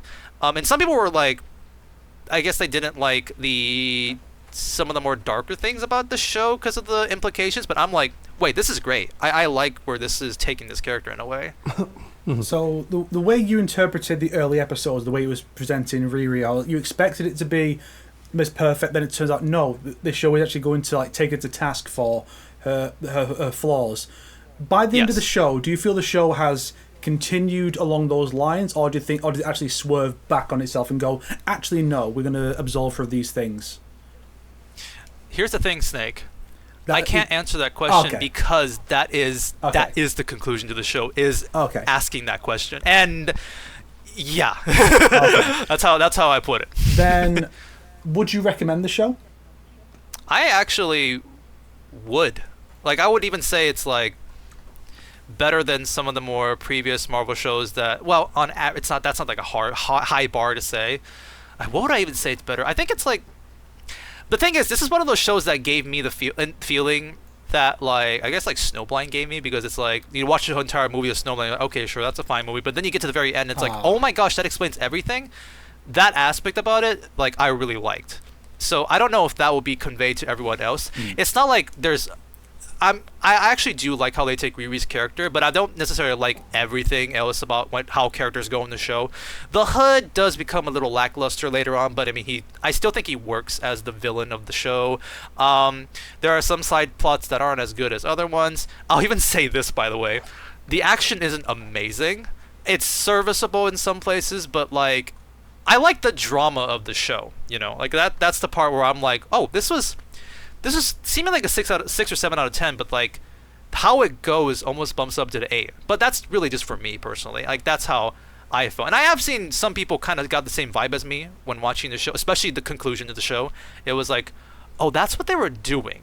Oh, that was deliberate, how they were doing all the parts that I thought were weaker and that kind of stuff. But yeah, it's really hard for me to know if like this vibes with other people too. Oddly enough, I did compliment the show, but I do think Daredevil is still better, the one that came out this year. I totally forgot they did that they brought back Daredevil. Yeah. Did you watch it? Or have you? They haven't seen it yet? It's only on Disney Plus, right? It's not on Netflix this time? No, it's Disney Plus. No, it's a Disney Plus now, yeah. All of them are on Netflix. I mean, on Disney Plus now. That makes sense, but damn, I missed when it was on Netflix, because it was just so easy to just, turn on Netflix and watch it. Damn. So one last question, Sonic. The show's what, 8 episodes long? 6. It's super short. It's really short, yeah. Do you feel this show justifies the 6-hour runtime, or do you think this plot would have been better as a movie? Oh. Because that's an issue that a lot of these shows on Disney Plus kind of have. Like, it should have just been a 2-hour movie. Star Wars stuff as well. Sure, yeah. I would say maybe some of the conversations could go too long. It's not like it went on for too necessarily. Some of the characters maybe didn't need too many times, but I don't know. Can you actually like convey what the show does in a movie? Maybe, but like I said, there's a lot of character drama things, and I didn't touch on a big spoiler aspect. I think I know, Dog. I would completely didn't touch on that AI guy. You know what I mean? That character. Yes. It was shown as a not finale at the end of episode 1. Like that stuff, I don't know if you can convey it very well in a movie, because they do. That's, in my opinion, the heart of the show, really. Like that character with Riri. Mm-hmm. And if you shorten that, would the impact help a lot more? I don't know. I think it works as a show. Maybe you could cut an episode. Maybe sometimes it drags, but yeah, I'd say it works as a show. Good. Yeah, and again, like, I don't care about Riri Williams as a comic character, so that's my expectation walking into the show. So when I walked out being like, dang, girl, this is a bit more complex than I expected. Like, accountability. Like, I was surprised.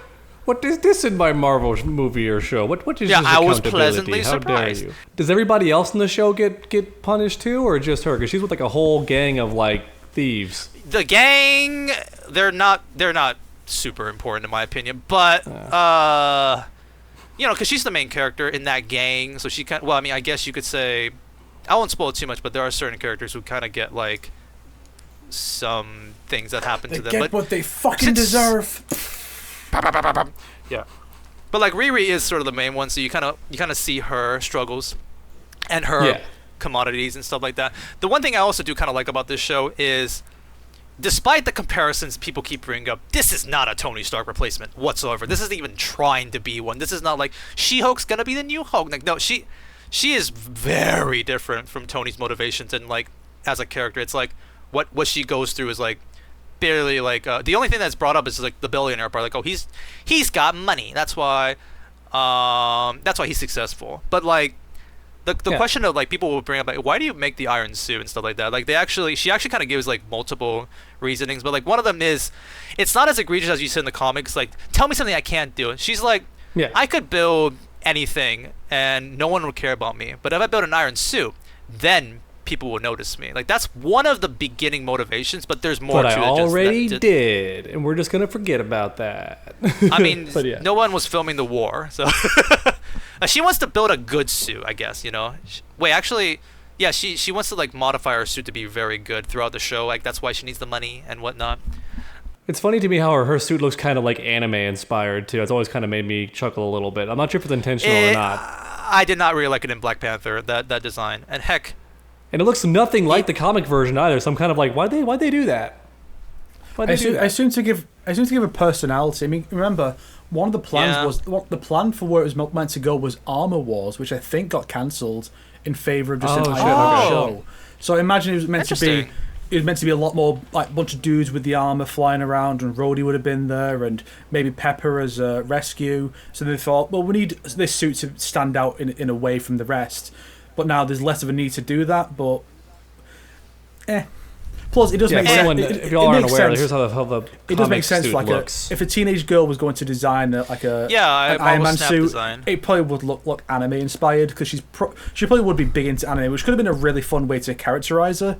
Which could have been fun to like contrast her with Kamala, because Kamala's into the superheroes and she's into anime, and it's like there could be like a fun little dynamic there.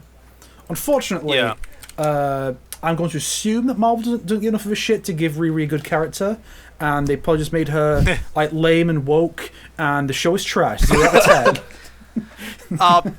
Unfortunately, see, everyone's trying to point out the plot holes and the contradictions. That's stupid. Those people are all idiots. I'm here to explain why the show is woke and gay. I miss you, Big Bungie. I'm sad you got banned off YouTube. What's it called? If you look at the gang, you know, the Red Hood, not the Red Hood. What the fuck? That's a different character. The Hood's like gang of characters, and if you can't handle that, then you just don't watch the show. If you look at those characters, I'm sorry, a they them pronoun hacker. I can't. I'm sorry. No way. I can't watch the show anymore. Well, you see, the hacker is, you know, familiar with binary because you hack stuff. So they're also hacking the gender binary by being a they them. There you go. There you go. Mm-hmm. Yeah. It's like poetry. It rhymes. Oh shit! I mean, I'm glad to know that someone enjoyed the show. That is good. I probably still won't get around to watching it, only because I have no free time, and I still have to watch Dandadan and the new season of Squid Game. Bitch. And I have to. You don't need to watch Squid Game. Yes, I do. You want to. Okay. It's doggy bitch. I've seen Dandadan now. Wow, season 1 of it, right? And the first episode of season 2. Okay. Good for you. Okay, good for you. You actually didn't get the cliffhanger that we did. We had to wait like a year for that. This is not a season 2. This is second core. This is not a new season. This is just the rest of the first season. That's true. That was not a finale. That was just stop. We ran out of budget. We have to come back later. I still think season 1 should have ended right before they go to the hot spring. That would have been a way better cliffhanger. Like, it may have been better to just to do a filler episode or something to cap things off, because that was really. It wasn't a good way to end that season. I'm glad I held off. People were pissed. Good for you, honestly. Yeah. I kept trying to. What do you think about going back on the Netflix every week, thinking the new episode would show up, and I'm like, damn, they're taking a while to give us this new episode. And I'm like, oh wait, that's it. It just ends there. That's so weird. Because there was no build-up and no signal either that it's a finale. Because I don't think it was meant to be. I think originally they were just going to make it one long season. But I guess they couldn't get it finished or something. Yeah. Oh, man. Here's the Ironheart we should have got right here. Holy shit. Oh, my goodness. Here's the Ironheart we should have got. I have a bad feeling about. Oh yeah, there's our boy. Let's go. But yeah, go ahead, Snake. What did you think about Dandadan? Yeah, it's alright. There you go. It's alright. I mean, Nice. I do dislike the fact that the show is really poor at conveying just how much a normal human can take. Like, oh, here's some like normal high school girls getting like launched into like a metal shipping container and like causing a big crash and everything, but they're just fine later on. So what is actually dangerous to these people? Like, if that was like, oh, this person's got a spirit in them, so they can endure that, perfectly fine. But these are just normal high school girls. What can they endure?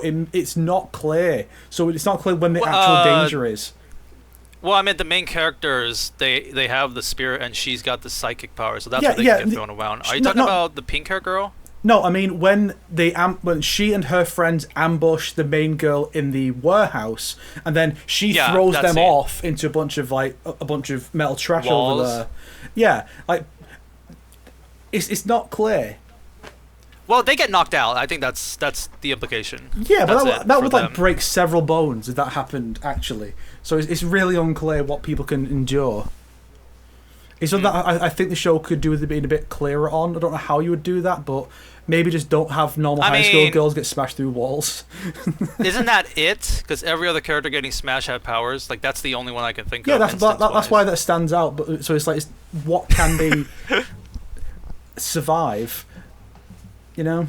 But yeah, I would say the show, like, it's really fun because it's a balance between like over the top exaggerations in terms of like fights and stunts, and it goes all over the place in terms of like tone. And then that's actually something that I quite like when done well, because the show can make you like laugh, it can make you like be like repulsed, it could be like weird, and then it can be very emotional at times, and just all within like episodes basically. And I like that, like within the weird and quirkiness there is also character developments. I like the main characters, like how they like the way they chat with each other. Ailo, I don't know what you guys call her in English, because she's called Ailo in Chinese, the pink hair girl. Oh, she had an arc, yeah. I forgot her name in English. Remember. Anyways, she seems like a nobody, like whatever character when she shows up. Like okay, this is a character to be hated. By the end of the show, I fucking love her. It's like, oh, I really like this character. And she's like what they do with her and then stuff. I do have a concern, which is that the first two arcs, you got these villains who are these like monsters, right? And then it's like, okay, well they actually have like these sad backstories. Right, one of them is like tied to a sad backstory. One has a sad backstory, and that sad backstory is actually really good. But I worried that it's going to be a bit too much like Demon Hunter, where it's like, another demon with a sad backstory that I'm supposed to feel bad for after they murder loads of people. Fuck off! I'm not about this. So I worry that that's the direction it's going to go. Fortunately, there's a lot of like weird robots from space who are just they're aliens, right? Yeah, the aliens are very weird. Like, very weird. We are here to take your penis, and it's like, okay, there's no redeeming factors except for that one joke character who has like a redeeming thing. Like sure, that's the fine. milk, yeah. I watched it in English dub. Oh yeah, nice. Yeah, it's quite good. Ben Diskin's great as all those robot aliens. He's a good one. Heck yeah. Kari Walgren, Katana and Melina, she's the grandma. Nice. Oh, nice. High speed grandma. No, the actual grandma. Oh, you mean the hot one? Yes. The one who's drawn like a 20-year-old with gray hair, but is apparently very old. There was a part in the show that I thought was really funny. It was like in her flashback, she's like, Grandma used to tell me, and she's like just little short lady in the flashback, and then it's like when you see her, she's just like, huh? And wearing the most ridiculous outfits too. Turbo Granny, as they call her in the dub. Turbo Granny, there we go. That's Barbara Goodson, Rita Repulsa. Nice. Rita what? Rita Repulsa from Power Rangers. Oh, I see. Yeah, so that's a fun one. What's his name called? The new guy with the red hair. Yeah. I forgot. He's like GG. That's what they call him. Yeah. I think he's I think it's Alex Lee. Yeah, Luke from Street Fighter. Yeah. Yes. And the main character in Persona 3 Reload. So yeah, I think he recently won like a. I think it was him who won like an Oscar for voiceover, like something to do with voice acting or something. He's been blowing up. Yeah, I'm very happy. I'm very happy for him. Except he won for Solo Leveling, so I'm not. Yeah, that was it. Yeah, good for you, man. He's been blowing up a lot. I like. He's a great guy too. I love his YouTube channel content and whatnot. But yeah, I also know this is a really random one. Okaru, the main character. Apparently there's a Dora the Explorer reboot. It's like in 3D, and he voices the swiper. So people when looking at swiper, don't swipe. It's just Okaru when he's talking. It's just the same exact voice. So people are like, oh, that's just him. When you said flashback, I was hoping you were gonna say that like in the new episode, there's a flashback of the grandma, and she looks identical, but her hair is just not gray. No, she looks like an old grandma, like from her back when you see her. That's the joke, basically. It's like, what do you mean that's her now? Well, they might reveal that she did some like ghost thing or whatever to get young. That'd be interesting. Or it might just be a gimmick. Who knows? Yeah, it could just be a joke too. Could just be a little gag. Yeah. I've heard that Dandadan is a pretty good like dub in English, so it's pretty fun. Oh, I watch it in dub exclusively. It's so much fun. Yeah. Nice. I remember there was some jokes in the dub that actually make like it better and stuff like that. The main actress like does a really good job like screaming and stuff from what I've heard. Yes, it's pretty good. Sorry, I'm looking at Sonic's thumbnails, and I always notice something new that makes me chuckle, like in the background or something. Yeah, because Melina is so obviously the focus of the new thumbnail. I didn't even notice Tanya doing this. Yeah, straight at us, like. It's my it's my Has Been Hotel animation because she's got a lot of like funny. I animated her face very very expressively in that animation. So I've got a lot of like renders I could use for the thumbnail. It's the same with Lee May and that. For some reason, this thumbnail and the last one, I got Tanya and Lee May on it again for some reason. I'm not even trying to. So Sonic, I know that you said you had to not use all the animation because you got copyright problems with this episode. Here's what you do: members only get to see the full animation. There you go. Milk it. Get that money. The thing is, members only get to see my videos like a week earlier. But yeah, I see what you mean. Also, if you are curious, I can send you the full animation here just so you guys can. Actually, you know what? Here, I'm gonna show you guys the full animation right now. Except in the video, you guys won't hear the audio, or you just hear like a terrible dub. Yeah, loser, baby, a loser, damn baby, a fucked up little whitey bitch. Hey! Loser just like me. Thanks, asshole! A loser, baby, a loser. At first I didn't like that song because he's clearly not a singer, but it's grown on me. It's Keith David, you know, the voice just works, basically. Oh, of course. Oh, yeah, her little wiggle she did cracked me up, her little wiggle at the start. I put a lot of effort into this animation, so it pisses me off that I had to cut off 80% of it in the video. I also think it's really funny because the animation's 2D, so a lot of things don't make sense in 3D, so sometimes they move normally, but then sometimes they'll just be like, you're a loser, ooh, and stuff like that, because that's how they move in the animation, too. So I kind of just mimic that style and stuff like that. You did a good job with her hair. Well, thank you. Tanya's hair I had to manually animate, but Lee May That's what I mean. Yeah, physics, I like the little wiggle you did. The little offsetting was really good. Yeah. There's physics for that, so she can just. I don't need to do anything for that. Like the model. Oh damn! Never mind then. You don't get credit anymore. It's just physics. Hey, damn. I did it for Tanya. Okay, Tanya's like hair wiggling. I had to animate that manually. Oh, good. Nice. Yeah. Yeah. The issue with like doing steps and stuff in animation is you have to use like inverse kinematics on the feet and then have them just move around the feet, which is very difficult. Yeah. Yes. And as far as the weird, like, the quick swinging and stuff, I know what that is. That's got to be fixed in the spline editor. That's got to be done in the graph. But, do you ever do that or no? Do you ever go to the graph editor and, like, tweak the actual curves and stuff or no? Oh, I know what you mean. I'm a person who likes to animate frame by frame, like, each frame, like, what do I want, kind of shenanigans. So I kind of had to, like, this, especially the umbrella, like, swinging around, I did kind of, like, go frame by frame for that one specifically, because that one's not easy to have. The model doesn't like always look fantastic, so I have to kind of like maybe tweak it to make it look good in this angle, because it's the little details that I care about in my animations. Yeah, The thing that's I don't know what it's called in Blender is the problem, but in Maya, which is what I use, there's a cool thing you can do where graph editor. Yeah, the graph editor. It's also called the spline editor sometimes because like everything you animate can technically be reduced down to a curve. So you can click whatever joint it is you're animating and open up the graph, and it'll show like in the y-axis and the x-axis and the z-axis the curves, and you'll see the problem. You'll see like while your character's like, for example, to give everyone an idea watching of what we're talking about, if you want a character's arm to go from here to down here, sometimes you didn't do this motion. Sometimes the 3D program doesn't know what you want and has their arm break backwards the wrong way to get to that point or something. Yeah. And so you think your solution is, I'll just put more in between frames. And you can do that, but there's actually a much easier method, in Maya at least, where you just go into the graph editor, you click the joint you want to fix, and there's like some button you do, and I forget what it's called, so this is not very helpful information. I know I'll find it out later, but you click that, and it fixes all those problems almost every time. It's very rare that it doesn't fix that problem. I have no clue what magician, Lord bless you, whatever man designed that one button fix, but it's legit. You go to the graph editor, you go to this one setting and click it, and it fixes all those weird problems where where it's all wrong. Yeah, I know what you mean, because when I was learning animations, they talked about like it's like the curves and whatnot. Mm-hmm. For when I was looking at tutorials, it was like your animation will look like this, but with that, I guess the graph editor, it can also look like this. More smoother, like slow down, stuff like that. For Blender, it automatically does that, which sometimes hurts it.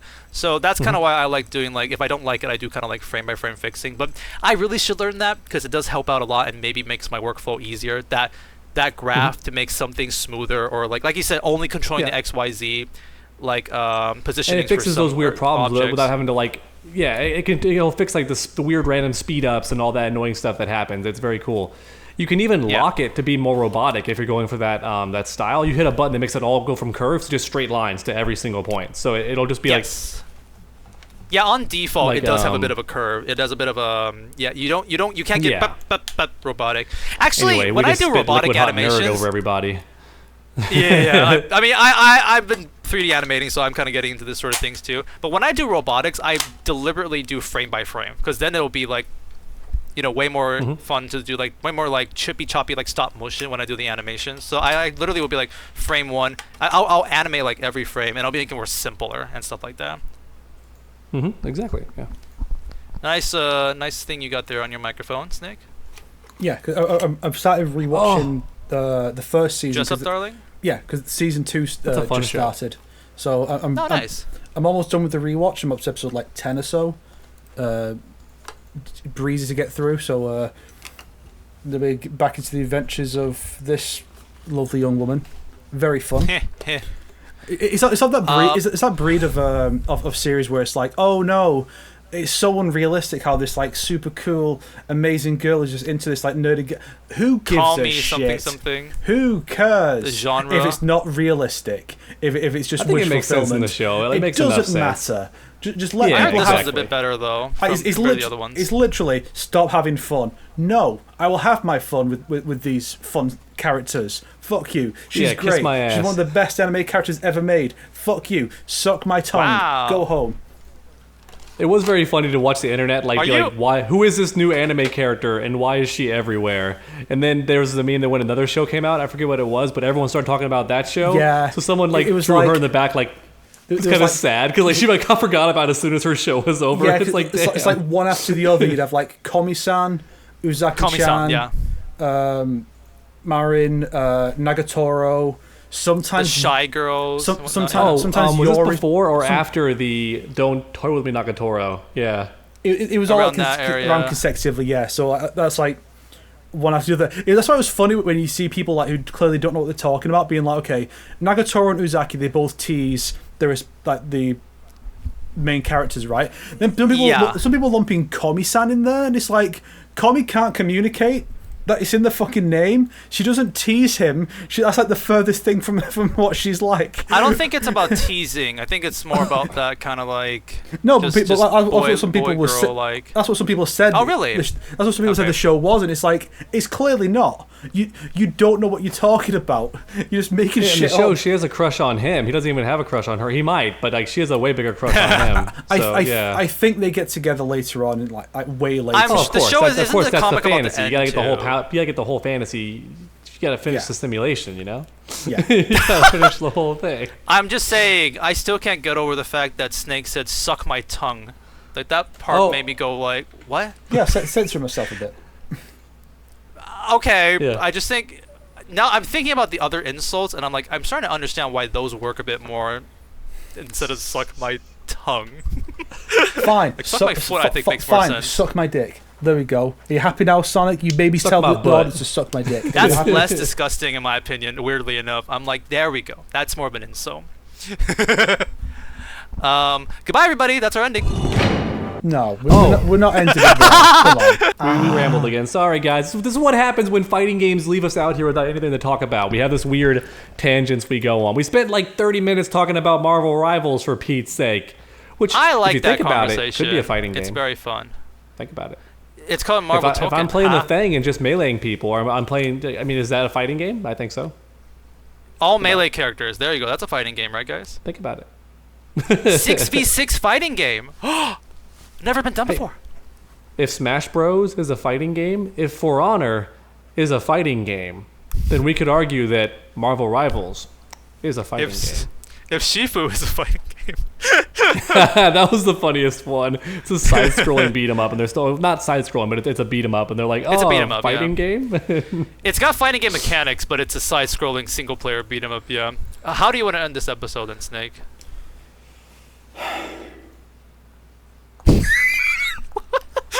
Why is it so pressuring?